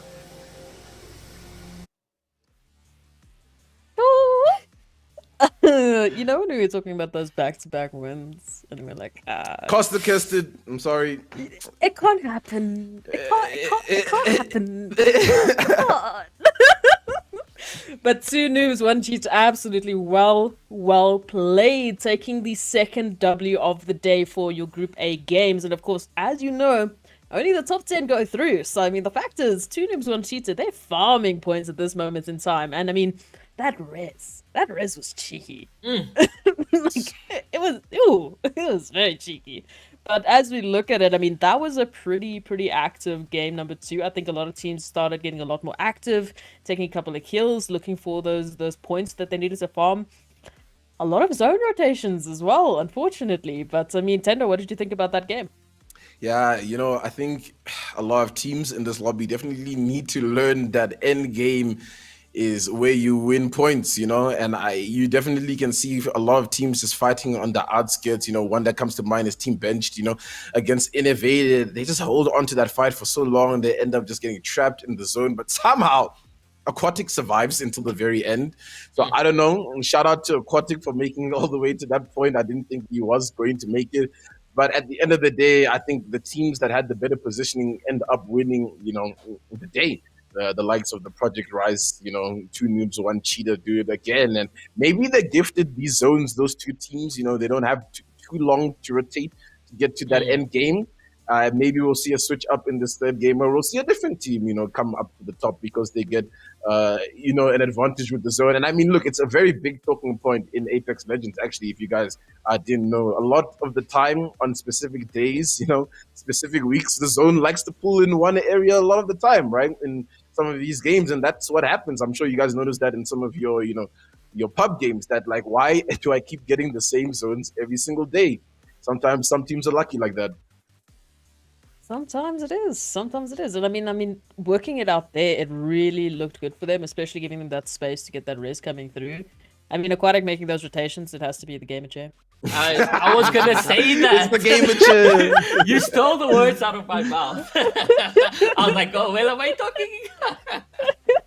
Yeah, no, amazing scenes from Aquatic. I mean, 3rd place for himself, definitely carrying placement points for the team, and that's definitely going to carry on into game number 3. Well, before we take a look at anything else, let's just take a look at our MVP for game number 2. Because it's ready, and we want to know who is the absolute champion that came through, and it is Daddy Cool himself. So, look, they didn't get the win, but at least let's give a shout out to the absolute beautiful Watson plays coming through from this man right here. Iro, take us through it. I mean, Daddy Cool, what can I say? He's been cool this entire African Throwdown. He grabs himself 1 elimination, but that damage though, 1,845. He's definitely dealing and third-partying quite the much. I mean, we have to blame his teammates for probably stealing those eliminations from him. Look, he's doing the damage. He's doing the damage. He's providing the shields. Really, really just absolute cracked player for his team. Whew. I mean, Zendo, what did you think? Really, just the performances coming through. I'm very, very impressed with the community that we have here.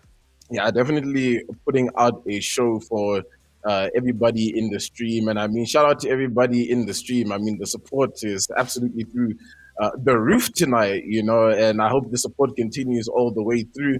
And the performances so far have definitely been, I hope someone's making a highlight reel, you know, because there's a couple of clutch moments where I'm just like, there's no ways that just happened in this kind of situation. I mean, how does, you know, 2 noobs, 1 cheater manage to just come out of that, you know, situation where there's a lot of squads stacked on top of each other? Somehow Bradley and Cheetah find a nook in a cranny. They have a mobile res. It's like it's biblical at this point. It's like it's scripted.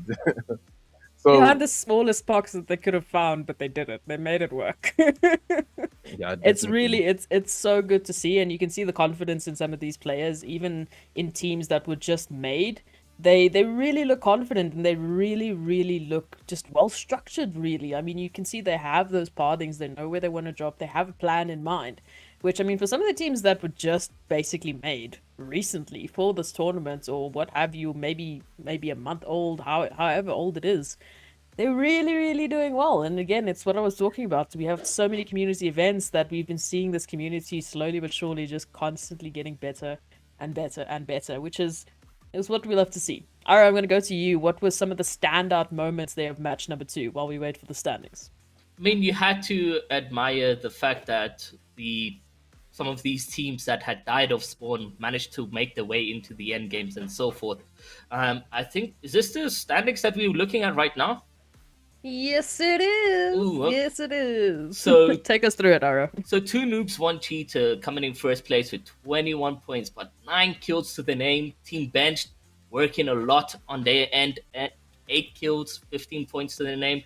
Project Rise coming in third in the standings, but finished second. They have 14 points. Insanity on 10, Vibing on 9, Pretty Pink Ponies on 9, Mafasi on 6, Punks on 5, and Pit Boys on 5 as well. 10th is it. Lag is real with those 4 points over there. Woo, woo, woo. Now, of course, the overall standings looking a little bit different, but we'll take a look at the overall standings at the end of today's matches. So, for the time being, we're just looking at it match by match, and as it looks, I mean, we've already seen Two Noobs One Cheater at the top of the leaderboard twice in a row, with a very similar scoreline this time around. I mean, they've been picking up 20 points here, 20 points there, so they're very easily leading the pack at the moment. And I think for the rest of the teams, obviously, again, if you're not getting in those top 10 placements, you're done, you're dusted. So there's a lot of pressure as we go to the halfway point. These teams now know they need to really, really pull up their socks and get some serious, serious points if they want to secure themselves a spot for the next phase. But that's enough talking for now. We're going to go to a short break. Stay with us, though. There's still a lot of action coming your way. We're only halfway done. We're only halfway there. Still 2 more maps for Group A to get themselves a slot. Stay with us. The action's right around the corner.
Welcome back, everyone, to the Apex Legends African Throwdown Cup number 2, brought to you by NODWIN Gaming Africa. Now, map number 2, done and dusted.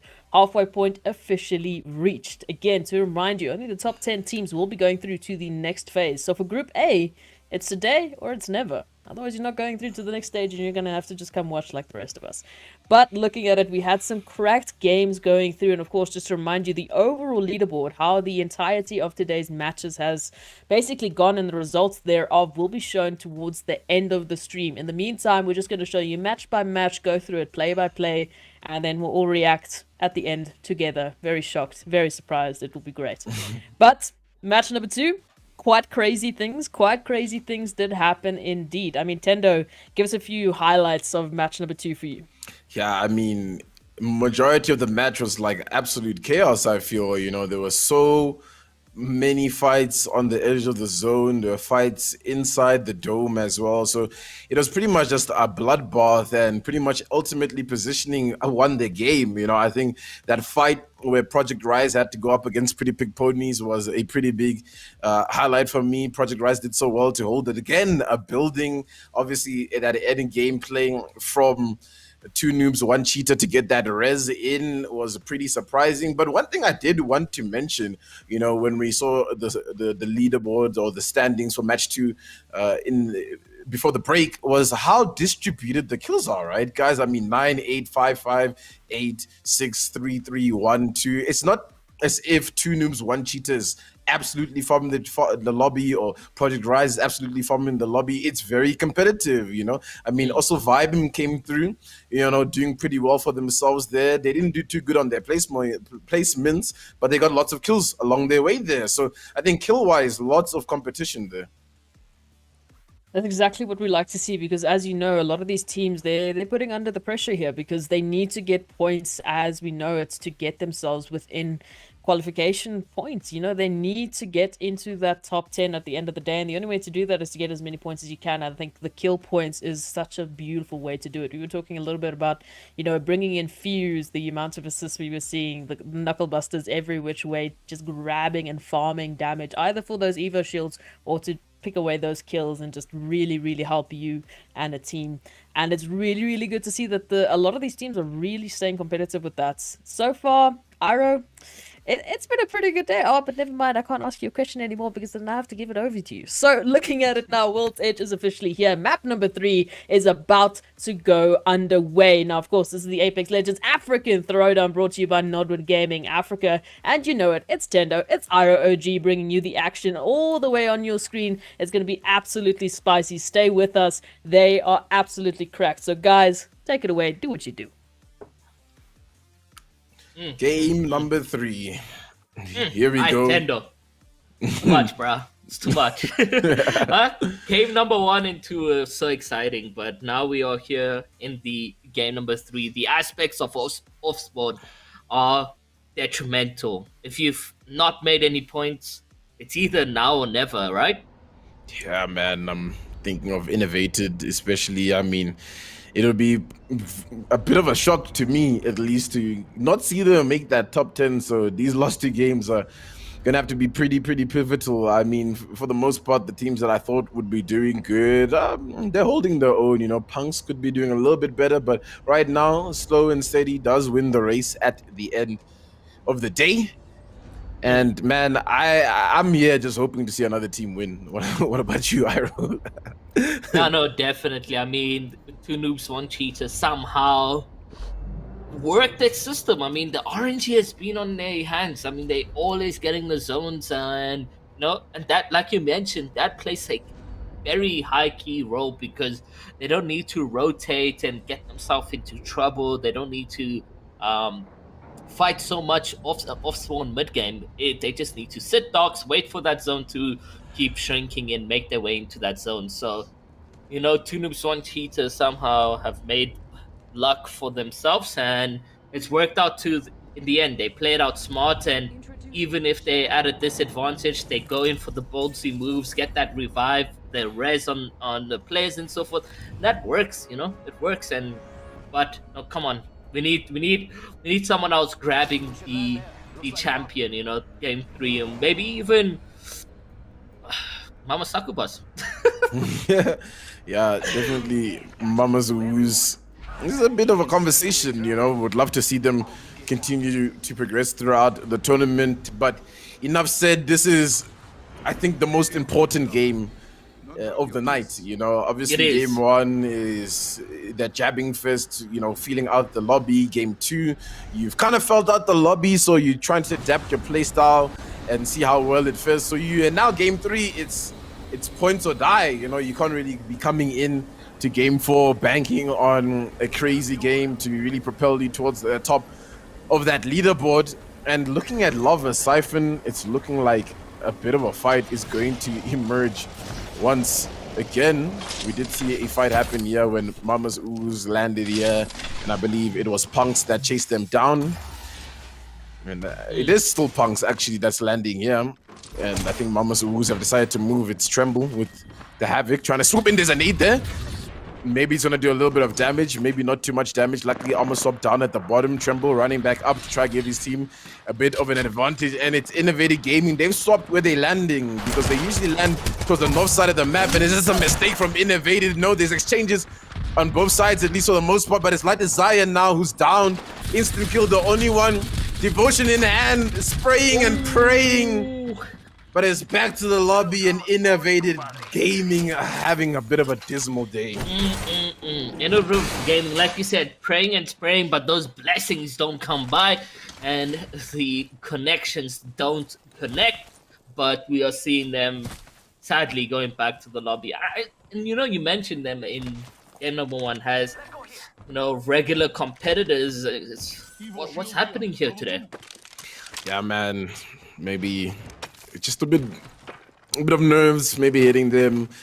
A couple of bad calls, perhaps. You know, I mean, look, game three is definitely that game where if your original drop wasn't working, you have to swap it up, or else it's over, right? So now, I mean, if I'm not mistaken, they maybe have 0 points and they basically have to go crazy in this last game, man, or we're gonna not see the likes of Light Desire, you know, Hayes, instant kill, which is kind of a shock to me. You know, we see them so often, but hey, let's focus away from that for the most part as Darkest Night is trying to make things happen. Yeah, and Caustic actually has been quite selected in the lobby tonight. I feel, you know, that I'm a bit surprised to see Caustics, but I mean, it makes a lot of sense. I think with Seer employing a very aggressive meta, let's camp up in the building, let's hold things down with a little bit of gas.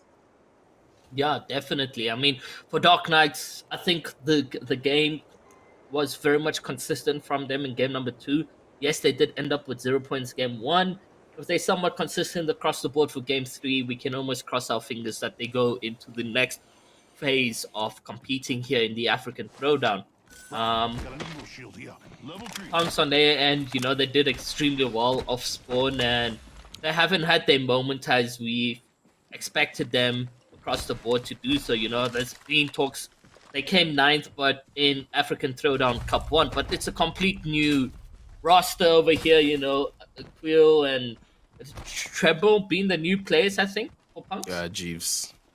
Jeeves. Oh, okay, yeah. So, I mean, like, it's good to expect so much from new players. I mean, Tremble was phenomenal in the Cup 1, but let's see what happens here with Punks going into the end game. I think safe to say that they've already gone through. Hopefully, no commentator curse on that one over there. I mean, we've been doing a bit much, Tendo, you know, calling and cursing these guys over here, but it's only coming down to us one. Mamu was looking very well. They still seem to be alive. You can see them in the skirts over there on the right side, and yeah, let's see action unfold over here between Turbo and the oppositions as Beams and Nox get into play right now. They place down and throw in those grenades. This looks like it's a disengage completely altogether, however. That gas does push the player down, and a bit of an advantage for the team to work with here. They do have the knock on the opposite side, so maybe they can try and work through something. The Caustic is going to make this push here, JO, to try and get a little bit of ground and make sure they don't climb back up on top. Two noobs, one cheater lurking in their area. Not gifted the zone this time, at least. for the most part, but they will be gifted this third-party opportunity if they get you just in time. Jo, oh man, sometimes you wish you could just speak to a player and be like, maybe don't run in that direction because Vayazu is going to be right in front of you. But this makes things interesting now because Jo might be in the middle of the sandwich, but now because it's a third-party situation, maybe he's gifted a little bit of hope to just try stabilize for a little bit, get out, get a bit of a rat in here as Vyaz looks to keep on in, does miss that gas, thankfully. Oh no, around the corner. The beam is good, 160 damage coming in from Jo. I didn't even see him there, and we have the observer view. And Jo, though, taking a lot of damage. I think Cheetah's gonna just get him out of this one. Fortunately for Vyaz, he wasn't able to fully beam him out there. And Cheetah, boy, oh my goodness. The R301 shots doing so much damage. He's absolutely just gonna dog down the remainder of this team in this situation. And 2 noobs, 1 Cheetah, not slowing down the pace, am I right? I mean, they have nothing to lose with their 2 successful games. They 100% walking into the semifinals, one smiling and happy and joy and so forth. So why not put on a show for us, W-key the entire lobby, and make things tough for some of these players who are hoping for those passive gameplays and the dreams to make it into the next phase of the African Throwdown. But yeah, you got, like you mentioned, John Wick in this lobby saying, or just going all over the case. Yeah, man, John Wick claiming names. It's a bit unfortunate, but fortunately for the team of Mamazoos, if you can see them there, ironically in the color pink. Don't know if, production had anything to do with that, but there they are in Lava Siphon in a really good spot. They're going to hold things down. With the other squad that joined them in Lava Siphon, they haven't really engaged those 2 squads, because it doesn't seem like much damage has been exchanged back and forth for the most part. I think they're just trying to keep tabs on each other for the most part, and sometimes that's good enough in a game of Apex Legends. Back here at Fragment, one of the main POIs, obviously, of World's Edge. Sentinel in the hands here of Mr. Vinegar, doesn't quite connect for anything there. Team holding the top of the construction building. Zone is going to pull Fragment out of the conversation very, very soon. Pretty Pink Ponies also close by. Well, actually, we were looking at Pretty Pink Ponies. I'm going absolutely insane here. Maybe it's just all the crack gaming happening tonight. Look how many teams there are where Fragment East and West are and close to Geyser. I'm not too sure if these guys got the memo, but the zone is not going to be ending there, guys, and rotations definitely need to be taken. Sometimes the early rotation is the key to the game. I mean, these guys are obviously opting out for passive gameplay because some of them are not in that top 10 position, but sometimes you just gotta let the confidence let loose, and make those rotations. If you do encounter a team, it's bound to happen, but now, either way, when you guys all decide to rotate from west to east of Frantic, it's going to be very, very interesting to see what we're going to play. I mean, you got blue, light blue, orange. There's 6 teams that could make the rotation into the same pathways because there's not that much rotation routes that they could utilize. On the other hand, here, the Simpletons who find themselves almost sort of damaged going up against Team Bench. Team Bench does have the advantage in terms of HP. However, the Simpletons also now have lost a member and another one to the Storm over here. And I say it is a GG's across the board for the Simpletons because it doesn't look like they're going to get out of this one successfully. Just how much more consumables do they have on their body? We'll have to wait and find out what they can do in this play. But Onik on his end, he's trying to get just that confirmation, maybe go in for the body so he can get himself some good ammunition and loadout on his end. But yeah, Team Benched, they did exceptionally well with that clutch play coming in from Aquatic, and like as Proxy says, it has to be the chair. Has to be the gaming chair. I've heard rumors that it increases your aim by 10%, so I mean, hey man. Mine doesn't do that, unfortunately, but we won't talk about that for now, as we should maybe talk about a lot of these teams still caught in that area here.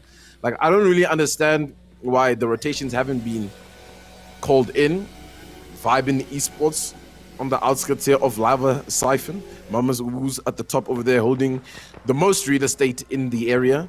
for the most part. Team Sequoia is also here, bunkered up with their caustic, and they'll be good at least with the caustic acting as their third member in a sense with all that gas everywhere. So pushes shouldn't be a problem for them.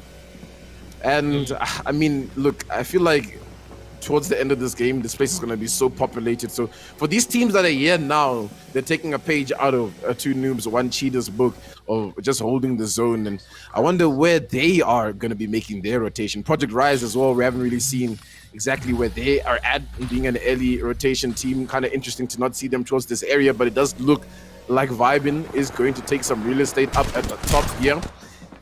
Oh no, Team Sequoia. I think it's just gonna get cleaned up here by Vibin. PK shots coming through from Luke.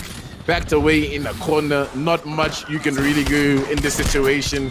Can't carry on much longer here, Connor. And Vibin, goes down. Honestly, playing it smart there. They knew they had the numbers. They set that sphere. They scanned it up, and they went in and decided to take position. That is what you love to see. That confidence boost coming into play is exceptionally well. Insanity on their end, dealing quite the damage. Punks on looking to get a knock over here, but it doesn't look like they're able to connect those last dying moments. And now we are down to literally 37 members and 14 teams. And a nice scan coming in from Punks. It does look like it's going to be Insanity against Punks, who will come through on top.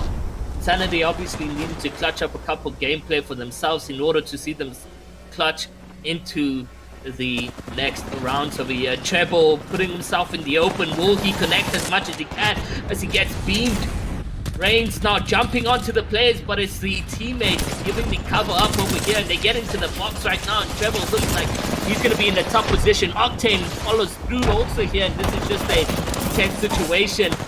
Who comes on top? It does look like it's Punks in deep, but there's still a one-on-one situation, and Kadiba manages to clean Punks out of this one, and unfortunately, third-party situations, he needs to run out of this one.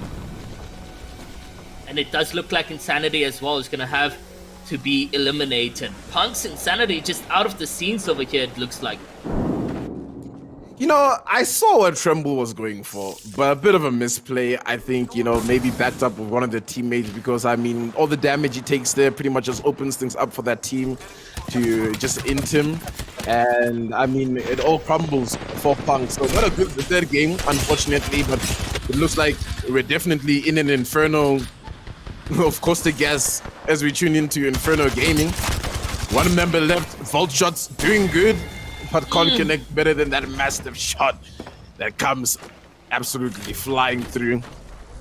And teams are starting to make the rotation in. Unfortunately, Lava Siphon is not going to be in the zone, but look at where Mamazuhus have positioned themselves out in the open. Not a good place though to be, and Two Noobs, One Cheetah, after cleaning up that fight, it should be good to move into this next zone. They've got a really good spot here, but there is that team towards their right-hand side there, if you see them closer to where it says site next to lawn side.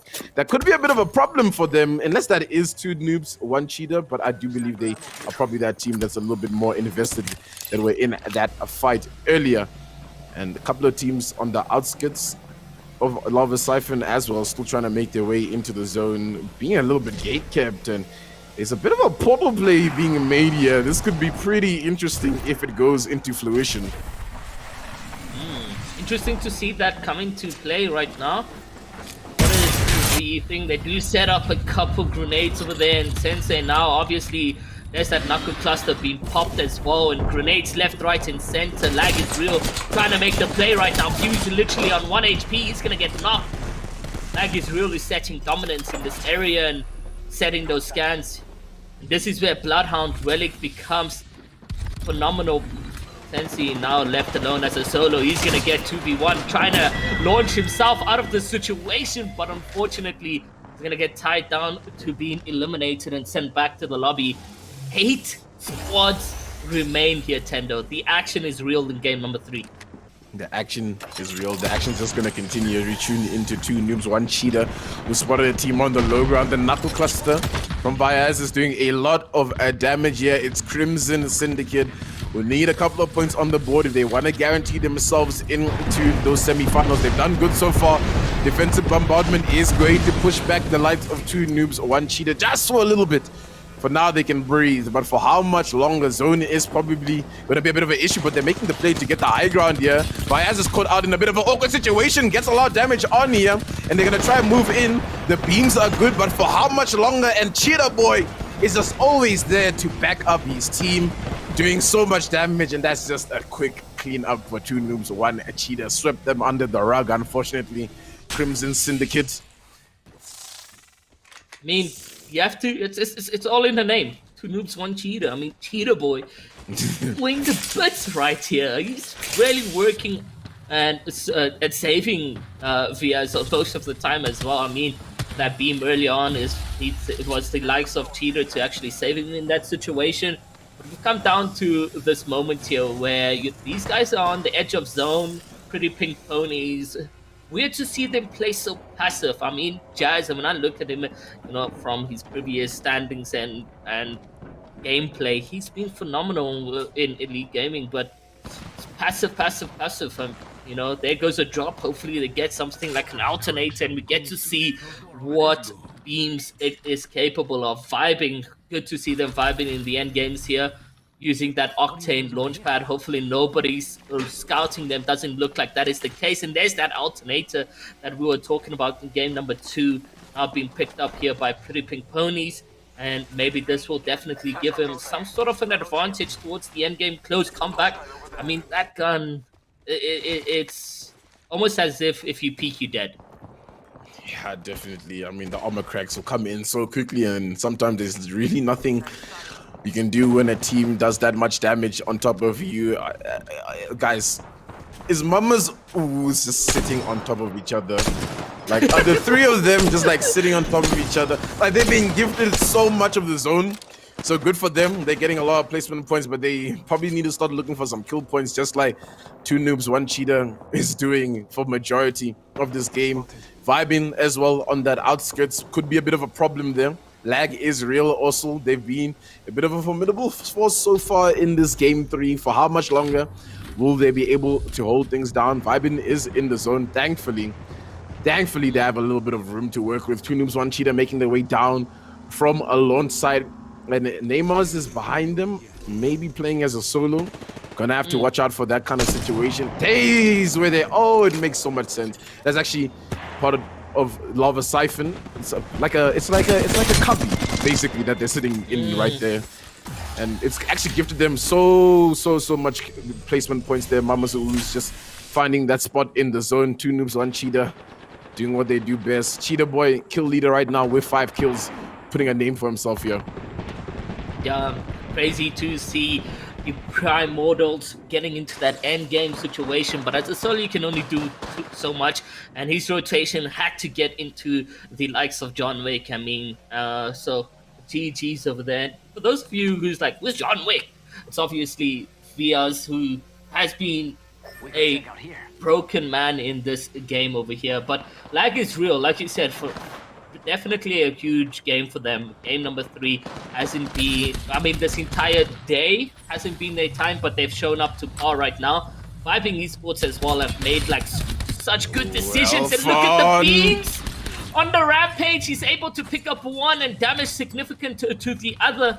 And honestly, Alphon with that rampage, it's now we get to see who is Alphon and who is vibing right now. And he was exceptional, trying to get the peeks through the cracks just to see where the players remain, but lag is real. Now down to 2 men, and there goes the beam again, and he's managed to crack, and will he get the knock? In fact, he does not care. He's going in for the W key, setting in these grenades. A nice damage now, and also stagnant movement coming in from his opposition, and there goes a team wipe just alone on Alphon, and he's able to pick up the 3 eliminations to his name. Oh my god.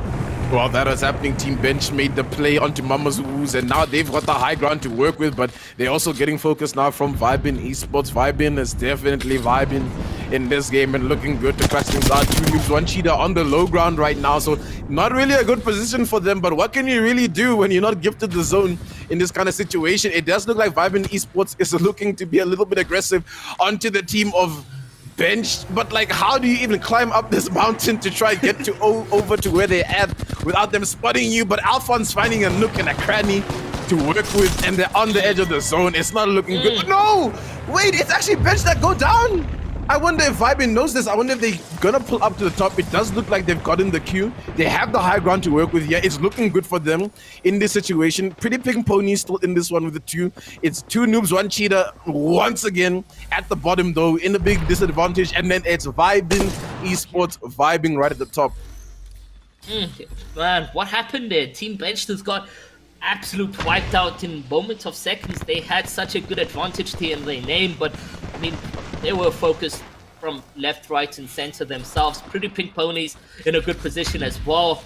On the other end, it is, oh my god, it does look like they're going to connect on their end onto Vias and his team, but let's see exactly what 2 noobs, 1 cheater can do in this position, being that they had a huge disadvantage for the first time today, guys, and maybe we get to see what true talent means in the African Throwdown, whether the skills are required from Cheetah Boy and their team. There goes the play to Portal, and it does look like he needs to get into zone as he's dealt with a lot of damage, but they do notice him.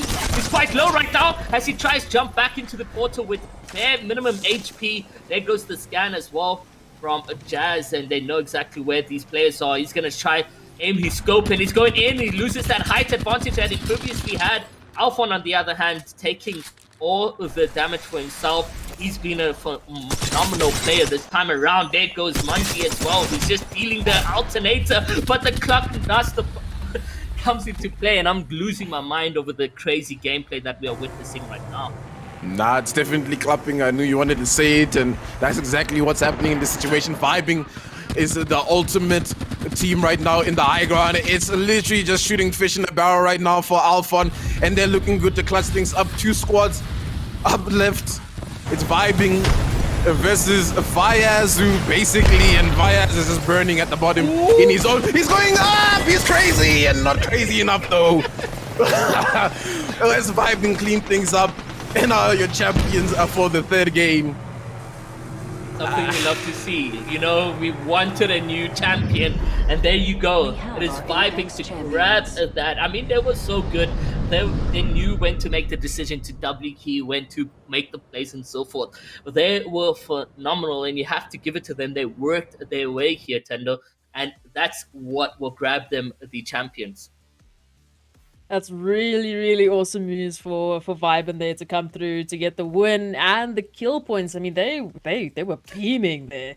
They had pretty much everyone around them. Such beautiful angles to work with there, and to really, really grab some damage, to grab some kills, get some extra points there towards the latter half of that game. So that is pretty spicy, because now that means that leaderboard is going to change all little bits. It means that there's going to be a bit of a shift. Either way, though, I mean, I think it's pretty safe to say that, 2 noobs and 1 cheater have been doing so consistently well that they should be one of the teams that we're seeing in that top 10. By far, they're one of the safest bets that you could be making at this moment of time. But who's taking the rest of the 10 slots? That's the question on all of our minds. Only the 3rd map done and dusted. But Tendo, some highlights from that game. What would you say? Oh, man, I mean, it's the Alphon show at this point. Can we just rename it? I mean, from the top with the rampage, absolutely, it's just raining down on his opponents, and there's not much you can really do. And I'm liking what I'm seeing from Vibing, man. I think the looks are really good. The rotations are looking really good. The calls are really good. You can definitely see that Alphon spend a lot of time playing with Tenchi. You know, Tenchi being one of, the top players in our region for the most part, for at least for me, in my eyes. You can see a lot of that is rubbing off on him. He's really controlling the team, and I think he's pushing them forward to a really good position here. And I was worried for them after that first game, but they're definitely bouncing back. Well, here it is, your MVP. You said it. It's the Alphon show, and here it is for Vibin Esports coming through for the MVP of match number 3 with 4 kills and a total damage done of 1,992 damage. And of course, we spoke about it, right? They were on the perfect perch there to just sit and just absolutely beam everyone around them. Beautiful, beautiful plays. I mean, Tendo, you said it. The Alphon show coming through. Here it is. What more can we say for the man? Iro, What did you think about that game? I mean, World's Edge, as we know, it's all the teams, they're not going to be playing different maps. They can just get used to this one. Do you feel like the teams are really starting to show their colors, starting to warm up, starting to really get into this one? I mean, definitely, we are seeing a switch of tail when it comes through to the games. You are seeing different storytellings when it comes off spawn. Mama Succubus not fighting punks, and innovative gaming finding himself in a sticky situation. So, really, the game sets to who adapts quicker, who makes those decision makings when it comes to the rotation and so forth. So really, I'm happy to see that we are witnessing different gameplay as well, and finally different zone rotations. So now we get to see different skill from different players, and especially from Alphon was able to team wipe lag is real within seconds. So honestly, we get to now like dictate and tell a different story going into game number 4 because of the same map that is being used. Sometimes you can even see some of the same players landing at the same POIs and just a bit of passive gameplay from them. However, maybe they respect each other's distance and they don't really want to engage in that situation. Or maybe Game 4 is like, oh, guys, we need to pull a rabbit out the hat and kill everyone possible. And maybe we're going to witness that. It's just a moment of time before we get into the game number 4 to tell a different story, because that is what's happening here in the African Throwdown in the 3 games that we've watched. It's exactly that. 3 games. After the next game, we'll be showing the overall standings. For now, still just doing it match by match, so it could be anyone's game. And I think that's a little bit of added pressure, as you don't have that confirmation. You can do your best to guess and sort of like add points, but you can't keep track of all 20 teams by yourself. So you just keep having to do your best and hope that it's going to be good enough at the end of the day. That's all you can really do. I mean, I definitely can't do the math. It's way too much math for me to be doing. So thankfully, we've got admins doing that. But it's crazy to witness. And we had such a competitive map number 2 where so many of the kills were really, as we said, well distributed amongst the teams, and that just shows you, compared to the first game, how different their playstyles are going. We had a few teams actually trying to pick each other off and not really going their way. I mean, we saw that happening with Tremble, we saw that happening with Insanity, just trying to get that last knock-in, and you get that knock-in and then you immediately get third party or fourth party, especially towards that latter half of the zones. It got crazy. It got absolutely crazy. Tendo, I mean, last map is almost around the corner. The last chance for Group A to get themselves a slot. And taking a look at these standings from the 3rd map, who would you say are some of the teams that might need to pull up their socks? Some of the teams that you think, 100% they've got it. They can just absolutely do what they want in the 4th map. What are your thoughts? Yeah, I mean, look, 2 noobs, 1 cheater, no surprise that they're probably going to breeze through this one. Shouldn't be worried about this 4th game. I think Vibin has kind of guaranteed themselves a spot in that top 10. Project Rise not doing good this game, but definitely they played consistently enough to probably be in that top 10 right now as it stands. So they just need a solid final game, couple of points to do well for themselves. I think Punks was pretty consistent as well throughout the day, but they need a little bit of an extra mile just to guarantee themselves, as well as Pretty Pink Ponies. I feel like they need just a little bit extra to push themselves over the edge. Team Benched, amazing game from them, honestly, man. They were really struggling, on that north side of the map. Lots of zone pools not in their favor. But to see them coming out here with 11 kills, you can show why playing on the edge of the zone can be very, beneficial as well, right? Because you get to get a lot of fights. You get to get the kill points, Definitely 2 teams that were farming the lobby a little bit more than the other teams. But, hey, man, I'm worried for Innovated, of course. I feel like Mafisi is also not done too well. Mafisi obviously being one of those teams that were in our first throwdown, and it's going to be a bit disappointing to see them not make it in to the next couple of stages. I mean, a lot of the teams on that other side, that 11th to 20th place are pretty much the teams that I'm thinking to myself that it's looking a little bit shaky right now for them. Yeah, I'm not sure where the points are at. Obviously, as I said, I don't do math, and I'm glad I don't, because it's way too much. It's way too much work for my brain. But for those teams that have been consistently towards that 11th to 20th spot, you guys aren't picking up the points, especially the first 4 teams to go out. They get no placement points. So if they didn't get any kill points, then that's it. That's done. Dusted. Nothing for that match. And only 4 maps, only 1 more map left of the 4 for the first day for Group A to get themselves a slot. That's a lot of pressure. It is. But we will be right back after the short break. There's still a lot of action around the corner, and of course, we will be announcing after the next map who's going to be the first to take those 10 slots in the next phase of the African Throwdown. It's going to be cracked. Stay with us.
Welcome back, everyone, to the Apex Legends African Throwdown, brought to you by NODWIN Gaming Africa. We are on the last map of the day. We are on the last chance for group number A to find themselves a slot in the next phase of the Throwdown. So it's getting tense. There's a lot of pressure around the plays. There's a lot of pressure around every single decision that they're going to be making in this next map, because for a lot of these teams, it's do or die right now. They haven't been picking up the points in the previous map, so it's possible that they could be picking up the points that they need here, or maybe for some, they're just going to be playing to do what they can and maybe get the last little bit of bragging rights away from everyone else. But we'll see. There's still a lot of games to be had, and this group has definitely been a competitive group. Tenda, I don't know about you, but I think the teams that we've been seeing today have been doing really, really well.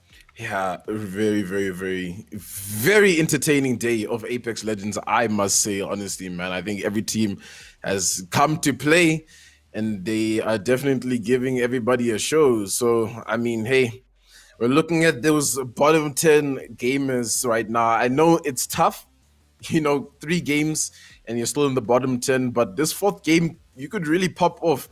And I've seen it multiple times, in this kind of situation where the teams have just been on a slump and it just seems like a downhill until all of a sudden they strike gold, almost like what Vibin did in that last game, right? I mean, for the most part, game 1, Vibin, non-existent. Game 2, kind of here and there, they got a few kills that really pulled them up. They didn't do too good on their placement, but they come in to this 3rd game, they find their points, and now they're in that conversation for the semi-finals. And I mean, it's still possible for any of those other teams. Exactly that. I mean, you've seen it a number of times, especially, I mean, in ALGS is a very easy example. The amount of times the teams have picked up, going from 10th place to 3rd place within one game, picking up, 70-odd K just from one single game. It's possible. It's definitely possible. We can see some teams definitely have the capability to do so, so we just have to wait and see if that is going to be the case this time around. But as you said, it is the last map of the Apex Legends African Throwdown. Day number 1, cup number 2. So many numbers around that. But what I am going to be telling you is goodbye for now, because I'm going to give you over to Iro, over to Tendo to take you through the action here. It's going to be stellar. This is the last map, the last chance for group number A. Group number A? English is great. Group A to find themselves a slot. Is absolutely critical at this point in time. So let's give them all the hype. Let's give them all the energy to play their hearts out. And Iro, Tendo, you guys take it away, please. I need to stop counting. Like Proxy says, Tendo, group number A, game number 43. But we're going into game number 4 right now. And it has been a show. It's been very exciting. And I've loved to see that replica sort of come into play, different team grabbing a champion, putting in the spotlight, more talk on them. That will definitely make things entertaining going into the last game. But it doesn't look like, the likes of 2 noobs, 1 cheater is going to be changing up. In fact, they have nothing to lose. They've been first throughout the entire 3 games, and even not getting champion in game number 3, but 14 eliminations. Yeah, I mean, definitely force to be reckoned with, that ragtag group of gamers. And hey, guys, look, unsigned gamers, by the way, for any of those orgs that are here, we've got the likes of the punks, the vibings, these signed organizations that are here, the Project Arises, and maybe you guys are watching the stream, likely org owner interested in Apex Legends. I don't know how 2 noobs, 1 cheater are still running around without an org, but that's not the discussion that I want to bring up to the table here, Iro. It's these caustic players that are in this lobby trying to be a nuisance, but they haven't really found their footing. I feel like all the caustic teams are actually, the teams that are suffering the most, and I wonder why is that? Yeah, I don't know. Maybe they too deep. I think it comes down to fear. Too dependent on that camping, that placement playstyle, and we can see like Vibing take advantage of these situations against the teams that they doubly keyed where they had a caustic on. So yeah, it comes down to literally having that lack of confidence, and I don't know, what do you think when it comes down to them? Why are they not here showing in the end games? Yeah, it's a bit tough, eh? I also feel like Caustic is definitely the method that favors if the rest of the lobby is playing slowly as well, right? And if the rest of the lobby is also playing for end game positions. But what's actually happening for the most part tonight is a lot of the teams have been playing edge of zone and taking lots of fights, you know, and unfortunately Caustic isn't like Gibraltar in that comparison, right, where Gibraltar kind of serves both purposes, offensive and defensive. I feel like Caustic is still very much so a defensive legend. You can be pretty offensive with the way you use the gas sometimes, but you really got to be playing a lot of Caustic. And we're tuning into Punks again. They're engaging in this fight, and it's a different team that they're fighting. It's like every single round, one team in the lobby is like, nope, I don't like where we landed. We're going to Lava Fisher. But Punk Coming here to Punk's home. You could call it their home. They've been here since the game number 1. They've dominated every time of spawn over here. Treble able to crack the likes of Gibraltar in the Inferno team over there. And I mean, like, it's expected. If you entering and trespassing in Punk's base over here, you are gonna get the tough situations. I mean, they know where to get the loadouts, how to drop the best in the situation.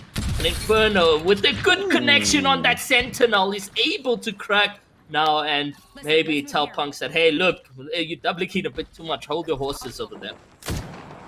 definitely Tremble needs to calm down a little bit. We did see Tremble in that last game made a bit of a questionable play, which put his team in a pretty questionable position as well, unfortunately. But Inferno's looking like a bit of a good, force of opposition for Punks right now. Longbow shots from Aquilo coming through.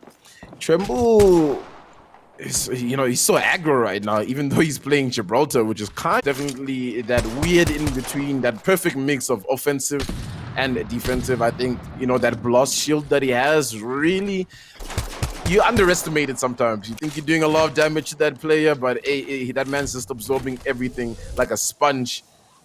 And Jeeves is making the play to just regroup with his team. I thought Jeeves was about to do a madness and land behind that squad and try to pinch them.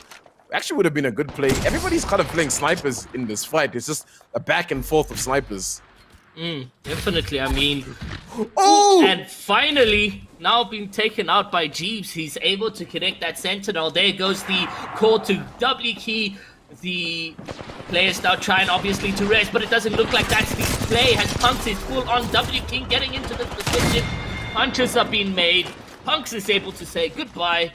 Don't come back here yet again, because they absolutely dominated the scenes of Spawn. That is cool. We didn't see too much in game number 3. Is also still alive and very well of Spawn. Something that I'm getting like same feel is the G7 Scout is almost a replica of Rampage is a replica of a G7 Scout. Yeah, I'm glad you said that, right? Because I've been saying this a lot recently as well. It's kind of interesting that the Rampage is an LMG with the way it shoots, right? It kind of feels like a marksman rifle, but vibing in the fight here, next to the guys at tunnels. This is not really a new POY, but a new rotation that Respawn has added in here, and there goes that Seer ulti, getting so much information for Luke. Luke decapitates Jin. That situation, and now they have an advantage to work with here, vibing. Luke's gonna turn the corner, but they've just been pinched here, Simpletons, and it's unfortunate. Simpletons coming in here as a bit of a community team, Dada is a member that pops in and out of a lot of, the Apex Legends.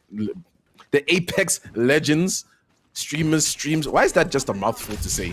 Like, honestly. But unfortunate for Simpletons to go out in that situation. Project Rise still in this one. Daddy Cool taking up a lot of heat, trying to calm things down. They're up against Punks. Oh, geez, with the headshot there. Just kind of good, but not enough to get a knock. As things start to stable down, they're going to take the low ground, Iroh, and I don't know if that's a good play from Punks. I mean, anytime now that shield is just gonna evaporate, and they're gonna be left here in the open. That is cool, taking a lot of damage, and there's a nice connection on the longbow. The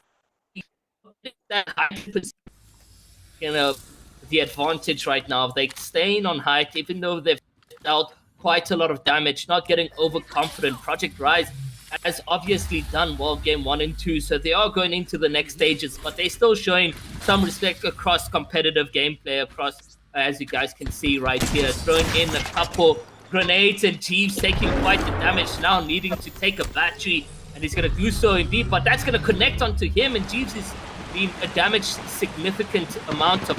Yeah, he's now literally down to that minimum HP as Project Rise starts making the play. Goose manages to eliminate Jeeves, now down to 2 players, Tremble, and them are on the back is against the wall right here. Yeah, tough for Punks, man, because it's also a bit shaky for Punks, you know, they've been consistent, but is consistency gonna be enough for them? Thankfully, somehow they managed to get away with 2 players up. Tremble just trying to scout out the area, maybe might go back for that banner. I don't think Project Rise is really gonna try and camp that situation. Oh, he's got the banner already. Oh, okay, yeah. Okay. Good. Edit way or another on day end, so that was fantastic to see. But Project Rise still dealing a significant amount of damage across the board, and it's just crazy to see that Rampage coming to play. But yeah, you were saying a lot more on the Rampage, like being a sort of replica in a way of G7 Scout. Yeah, man, it just fires like a marksman rifle, you know, it's got that slow fire rate, it's heavy hitting as well compared to when the Spitfire was still in play. The Spitfire did nowhere close to 28 damage for just a base shot, you know, so it does a lot of damage, but I guess, you know, the fire rate is where you'll kind of see its balance, right? Because it's also really hard to aim with at the end of the day since it's got a lot of kick. But hey, man, if you're Viaz, if you're like Daddy Cool, Magisteron, these people, you know, to crack gamer things. Actually, now look at it. Project Rise actually got a sub in. They brought in Goose, who is on the roster as well. So Goose coming in to give a bit of a bout in this final game. I wonder if he was in that last game as well. But we didn't really get to see Project Rise too much. Team bench. It's aquatic, taking a lot of good shots to the G7 Scout. G7 is so good in a competitive environment, right? Because it does so much damage from such a long distance, and it's so good for farming up your Evo armor. Yeah, definitely. Now Team Benched obviously putting in the pressure on against Darkest Knights, and if Darkest Knights find themselves being eliminated, they are going to say goodbye to the African Throwdown, trying to get a good peek on their end, but unfortunately not able to. And Darkest Knights just trying their level best to disengage, using that caustic gas just to separate the 2 players. There goes the Bloodhound scan as well. They know they have 3 hostiles in their area, and Rondek is just able to connect a lot of damage as well across the board. Aquatic aims as well, doing the most he can, but this has come down to literally the dying moment between the Team Benched as well as Darkest Knights, and honestly, Darkest Knights needs to find a way to maybe disengage, go into the storms, if so be it. But there goes Aquatic Games. He's down and out of this one. Darkest Knight doing and hanging on to a thread to hopefully make qualifiers, because they're going to need this game over here. Yeah, and it's going to be the ponies to come in to ruin Team Bench's run here. Unfortunately for them, for the most part here, they're looking a bit grim on HP. Cat tries but doesn't get much. Unfortunately, now it's just Rondon to try and run away. If Seer's ability still did damage, I guarantee you this man was dead. I guarantee you. I feel like that's 10 HP, right? That's like 10 HP. He got so lucky. I was about to mention that. Right now, luckily got nerfed, and for them, they can revive Aquatic and be in a good position. Hopefully, they get into that play over there, and then as a duo, they can make magic happen, and we can only hope to witness it. On the other hand, Two Neeps one cheater. Doesn't look like the orange was in their favor with that loadout. I mean, even their shields on the end over there, very, very bad. I mean, white, blue, is not really looking at the best when it comes to close combat action, and it does look like they're going to get scanned. They do got players down below, and who are the players that is below them, I wonder? Yeah, that's going to be the team of Mafisi, who, if they're going, oh no, Bradley's already opened things up, so they're going to just aggress onto that damage. Viaz is now on the tried and true Pathfinder. He's quite a crack Pathfinder player. The gas is going to be really clutching here to maybe get that res through. Bradley throwing a couple of nades to lob in to do a little bit of damage. The Havoc's doing a little bit of damage right now for Diangle, but it's not enough. 2 noobs, 1 cheater. It's just closing the distance. They're closing the gap here. Thankfully, it's like I Costa cursed the gas coming in clutch low-key here for Mafisi to try and hold off for as long as they can. They were able to get that res, but right now it does look like 2 noobs, 1 cheater is coming in to clean things up for the most part. You know, I talked about RNG and their shield maybe being a disadvantage, but who am I kidding, man? You got these teams who know how to handle themselves, to know when is the right time to push in and so forth. So with that knock, it was the perfect moment over there, and you know, the caustic gas didn't even stop then. They wanted to get into the position of getting those confirmations and just dealing the wipe. And for Mafisi, it's only GG's and better luck next time, as I don't think they had enough points across the board to make it into the next phase of the African Throwdown. And hopefully this does not demotivate you and you keep on thriving and learning the aspects of the African talent we have in Apex. Yeah, a bit unfortunate for them, especially coming back to the African Throwdown from the first one. It's do be like that sometimes, unfortunately, and the zone do be pulling an open area right now, which is going to be very detrimental for a lot of these squads without Gibraltar players, obviously, to have a little bit of extra cover. Punks is still alive. They're still kicking. They're actually all up, but the beams from ponies right now is a little bit scary for them. They do back off just enough time, but they're on the edge of the zone here, Iroh. They don't have much to work with. They need to get rotations to get into this next zone, or else it's going to be curtains here for Punks. I mean, they can utilize maybe an Octane jump pad if needed to get into the next zone, but they're going to need to make a decision now, because 1 minute 30 seconds is not enough on their end, and you can now see disengaging full right on the edge of zone just to try and make a dead side rotation for themselves. And Jazz, on the other hand, he's got a bow. Let's see exactly what he does, and oh my god, he's able to connect. It is 54 and 60 and breaks that shield, and Jazz rarely getting in that jazzy aim of his. But yeah, pretty pink ponies, they've been in this game, and you know that we haven't seen them dominate as we expected. And nice to see Mamas was still alive in this position as well. And they still have Jeeves and them Punks on the other hand, who are on the dead side rotation, who may potentially meet with Mama Ua's Project Rise, who was at the back end dealing a lot of damage, but however have lost Ariku. Interesting. Yeah, not much of a worry for them though. They got some kill points. They've been performing well for majority of the night. So for them right here is just to see what they can do to, you know, see how high they can finish on the leaderboard. Because at the end of the day, you know, it's always nice to walk away saying, hey, we made it through the group stage and we were second place or third place, you know. So gives you a little bit of confidence, obviously, going into those semi-finals, which is going to get harder and harder as this tournament progresses. Pit Boys, one of those teams that's sitting at the bottom, haven't seen too much from them. Maybe they can pull something out of this final game. 9 squads left in this situation. Days Innovative Gaming, that's the team who I wanted to see. They need something massive coming out of this game if they have any hope to make it into the semi-finals. But for now, they're just going to be hugging the edge of this wall here at Love Siphon, just vibing. What do you think is over here? I mean, yeah, Innovative Gaming.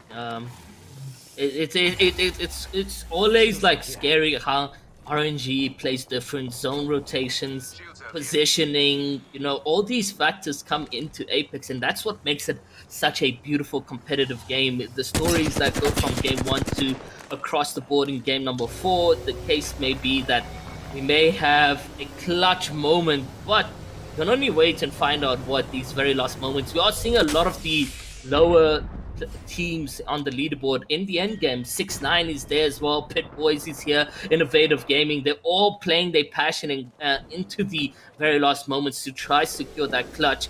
And the likes of, you know, Vias, and then they're still roaming around the map. So maybe it's quite difficult still across the board that comes into play. There goes some real damage there. Nice outs, instant kill, literally dealing a lot on his end. He's now going to be broken shield. So Innovative Gaming now pinched yet again, and they do got a fair amount of time to their name if they need to queue up and make a rotation quite late. As you can see, Pit boys finally start doing that on their end to get into the next zone. So yeah, it's not going to be an easy clutch moment that we are witnessing for these teams that haven't had their moment yet. Jazz is still in here as well, and you can only imagine what he's capable of doing in the end game. Couple of longbow shots from Hayes here, trying to deal a little bit of damage from up that Evo. Getting a couple of good connections, but not really capitalizing too much. Not finding any flesh to work with. And yeah, snipers have really been a big pick tonight as well. G7 Scout, Sniper, Rampage, those are kind of the guns that I'm thinking about. Flatline, R301, those are the picks. I haven't seen too many wingmans. Bit disappointed, a bit of a wingman man myself. And oh man, look at the Vinegar. How many mans did I say in that one sentence? I was like, oh, we done? Oh, no. Tendo's still coming through with man. Yeah, no. The only player I've seen really utilize that wingman is almost Succubus. Yeah, Mama's been practicing a lot of the wingman. I do know that. Vibing's on a bit of a tough spot over here, but they seem to be stable for just a tiny little bit. Alphonse on a slither of HP. There's so many dead bodies here. Turbo needs to try and stabilize. I think this is a 1v1 on both sides, if I'm not mistaken, for the most part in front of us. Project Rise still there. You can see them making their way on and close to the zone. This train track is going to be really contested. Oh, some shots popping there for Majin, but not really doing too much to Alphon to really shake him up. And yeah, that's going to be Vibeman out. Goose longbow shot from behind takes out Alphon. Things are stabilizing. 6 squads left in this game. This high ground is going to be really in the conversation. Yeah, I think lots of teams are going to want to be in the position where the ponies are right now. I mean, they do have, like Turbo and Sneaky do have a position where they can't really get attacked unless, you know, pretty ponies and Alphon and then make the jump on the end. But 6 squads remaining. I'm assuming there's a couple rats on the outskirts over there of playing solos, trying to get the placement points as much as possible. 6ix9ine Gaming is one of those teams that are here that we did mention, you know, trying to make the dream a reality for the final game, but they find themselves in a decent position off the zone, placing that caustic gas. And no, Tony's getting damaged quite a bit against Goose and Mujan. Light Desire, Hayes, Innovative Gaming. So it's 2-2-2. Okay, makes sense. The couple of duos actually alive right now, trying to make the dream alive. Really good game so far from Innovative Gaming, but the kill points are lacking and they're going to need some points if they're going to try and creep their way up. Project Rise is in a tough spot right now. Nade is about to come out. Is it going to find any damage? Remember, they are playing as a... Oh, the nades, the double nades actually shake them up just a tiny little bit. Red Armors, though, gonna keep them steady for now. They're literally fishing from the dead boxes next to them to find any nades that they can. Not getting anything from the thermite there. And there's an ulti coming down. Zone is also closing in, and it's just Goose trying to run against the world at this point, but finds cover to work with him and Dog. They can calm down for a little bit. Ponies is taking up a lot of damage right now as the team is trying to move up onto them. And it's a bit of a confusing fight that's happening on these train tracks. It can be very confusing. You know, there's low ground, there's high ground, there's the cause to warrior, but it's Innovative Gaming actually trying to make this move onto them right now. And I think one goes down. The other team's also pinching in here. So the train track right now is just a sandwich for the ponies. Jazz is the only one alive. For how much longer? No. Vinegar's alive on a slither of HP. I almost didn't see that. Gets a battery off, I think, as well. So they're going to be up for just a little bit. They're actually going to opt to drop down. So Innovative bullied them off the top. Innovative doing really well here. And this is those games. This is the storylines, Iroh, where a team like Innovative, 0 points throughout the entire day. They come in for this last game and they make something happen to qualify. I mean, with the single amount of players alive right now, they need to pick up those kill points, and it does look like that is the case across the board, as Light Desire seems to be dealing the amount of damage as possible. He's trying to get closer in, maybe get a peek that he can on his end, and Hayes and them need to be pushing when they get these knocks into play, and it does look like they're out of batteries or sort of those heals, and what a beautiful snipe. What a shot. What a snipe coming in. Insanity on the back of Note. And there's Innovative Gaming now making the decision to doubly key players, dropping left, right, and center. And now down to literally a single player. And what a shot to turn things around. I was saying they'll need to make these kill points come into action. And this is where we get hyped, because Innovative Gaming not progressing from game 1 to 3, making so much noise this time around. And they are literally setting that dominance in this end game. Now down to literally 3 squads, 7 players. Let's see exactly what the case may be.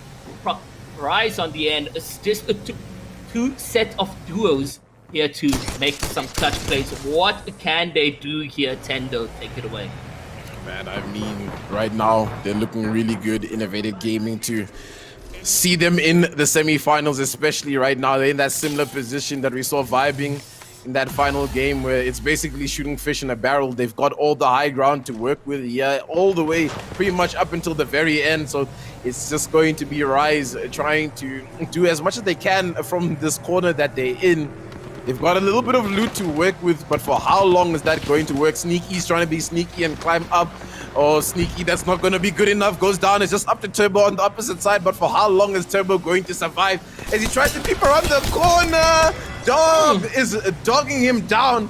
Innovated versus Project Rise. Project Rise has been so good, but they don't have Daddy Cool this time. Innovated Gaming have the high ground. Innovated need to play this one well. Kraber still in hand. If I'm not mistaken, that ulti is going to be really good from Dodge, but it's the beams from above. It's instant kill with an instant kill. You love to see it, Goose. Lost man alive. What can Goose do in this situation? Back against the wall. Zone is creeping in. L-Star in hand. The 3 are dropping down for him, but they don't know where he is for now. It's instant kills to push up Haze. Light Desire, Innovative Gaming looking to clean this one up. What a beautiful scene we just had on our hands. Innovative Gaming, will it be enough to make it through to the next phase is the question we will all be asking ourselves, and we'll only have a matter of time till we actually see that come into play.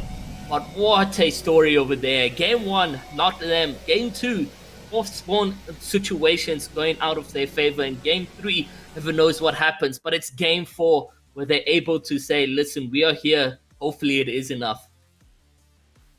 I mean, I think that's a pretty good game to be throwing in your pockets, and that's a pretty good amount of points that they should be taking away from that. Again, if is it going to be enough? Is it not going to be enough? We'll have to wait and see as the MVP, the standings, all of that is getting calculated. Let's talk a little bit more about that game, about the last game of day number 1 of the African Throwdown Cup number 2.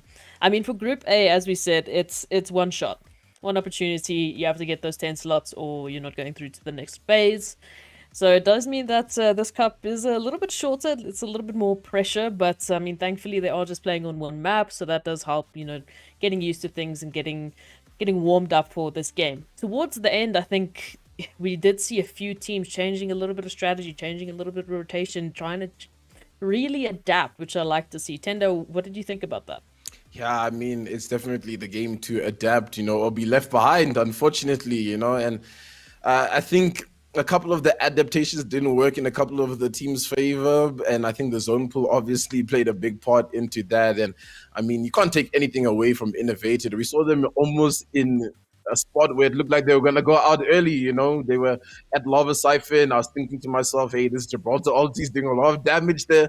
Are they going down here? Are they not in this conversation anymore? But they stay alive. They stay on that high ground that nobody was looking at. You know what I mean? They came from behind to pinch Ponies, and Ponies was also looking really good. I also was just like, wow, Ponies in this situation is going to take it home. But unfortunately, when it's like a straight line, they're just going to collide together. They became part of the sandwich, and that's when Innovated took their opportunity. So I think some really good shots were called there from Innovated Gaming to hopefully snag them into that semi-final. We wait and see, we wait and see. In the meantime, let's take a look at your MVP for game number 4. It was an interesting one. Map 4 definitely was interesting, and it's going to be Goose from Project Rise taking the MVP for match 4 with 6 kills and 2.3 thousand damage. That's quite a bit. That's quite a bit. Ira, what do you think about that? Meaning a competitive environment, dealing that amount of amount of damage is insane. You have to be moving left, right, and center to do so.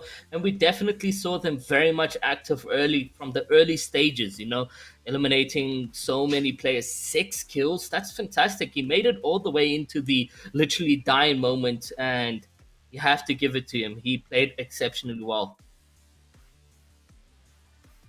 I'm loving how we've had such a wide variety of MVPs and winners coming through, especially towards the latter half of today. Really shows you how that competitive feeling really is running through. It means a lot of the teams are picking up their socks, really trying their hardest to get into that top 10 slots. It's a lot of pressure as well. It's a lot of pressure to also keep up that win streak that two noobs and one cheater were doing. I mean, you get a target on your back because of it. Everyone's going to be gunning for you. If you're doing so well, the competition is going to try and take you out.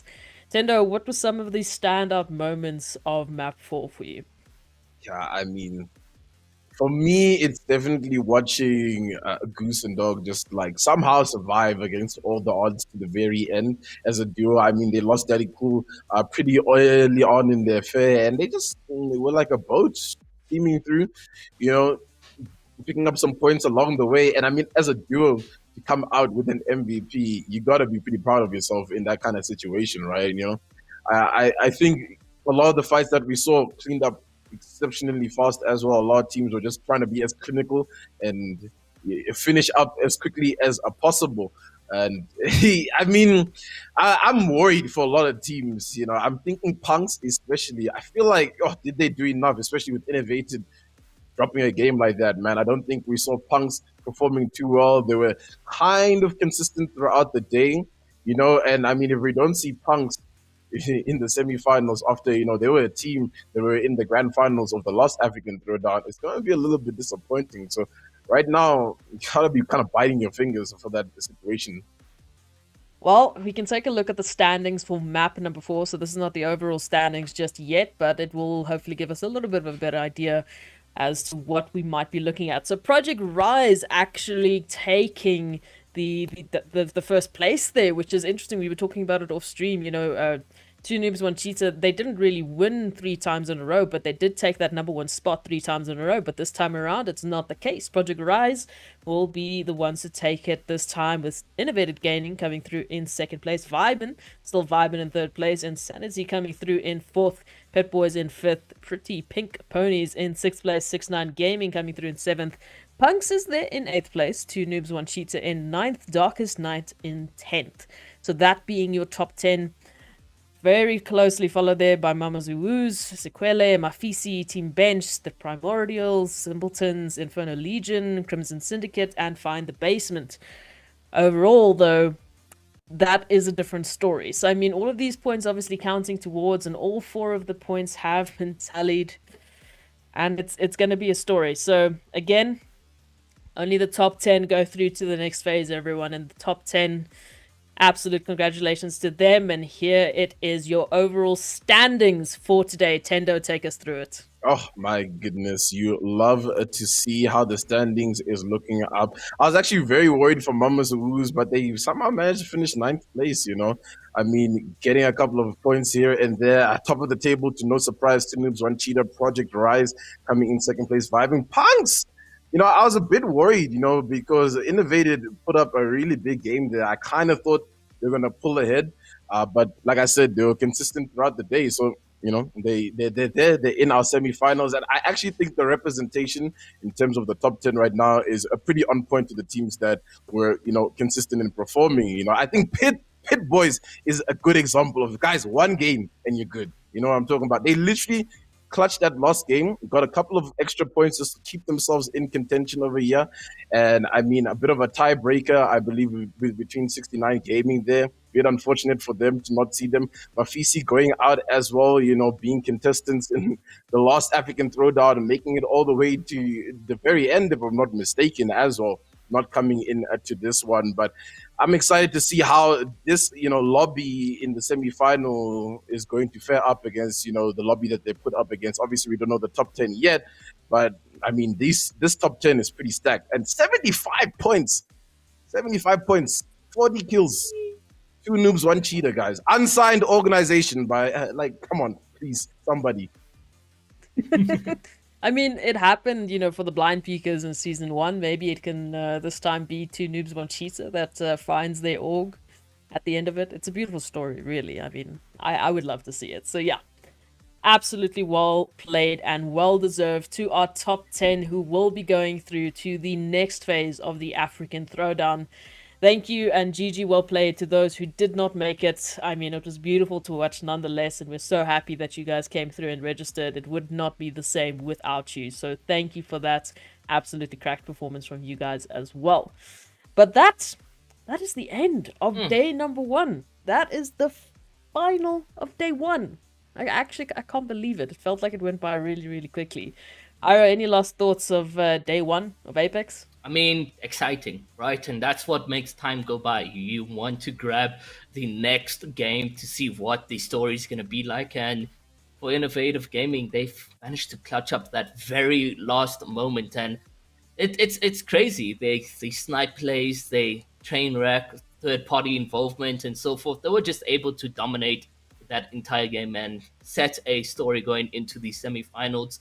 It's going to be interesting, like Tendo mentioned. Those 10 teams really made a show for us. So what could it possibly mean going into the next phase? How consistent will it be going against the top 10 of the stages that are happening tomorrow? We're just going to have to wait and see. But I can tell you, excitement across the board. Very much happy to witness this day number 1.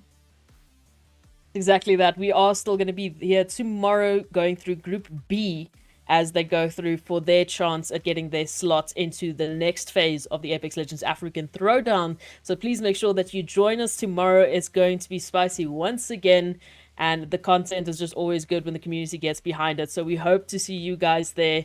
Thank you so much to Tendo and Ira for joining me today. It was such a good start of this community tournament, and I'm so happy to see so many people here, and we hope to see you again tomorrow. Once again, if you haven't already, go check out the NODWIN Gaming Africa website. Lots of cool content over there. You definitely want to be checking it out. It looks very cool. Very cool. So please go check it out. And thank you so much for joining us. We'll see you tomorrow. Stay safe. Have a good one.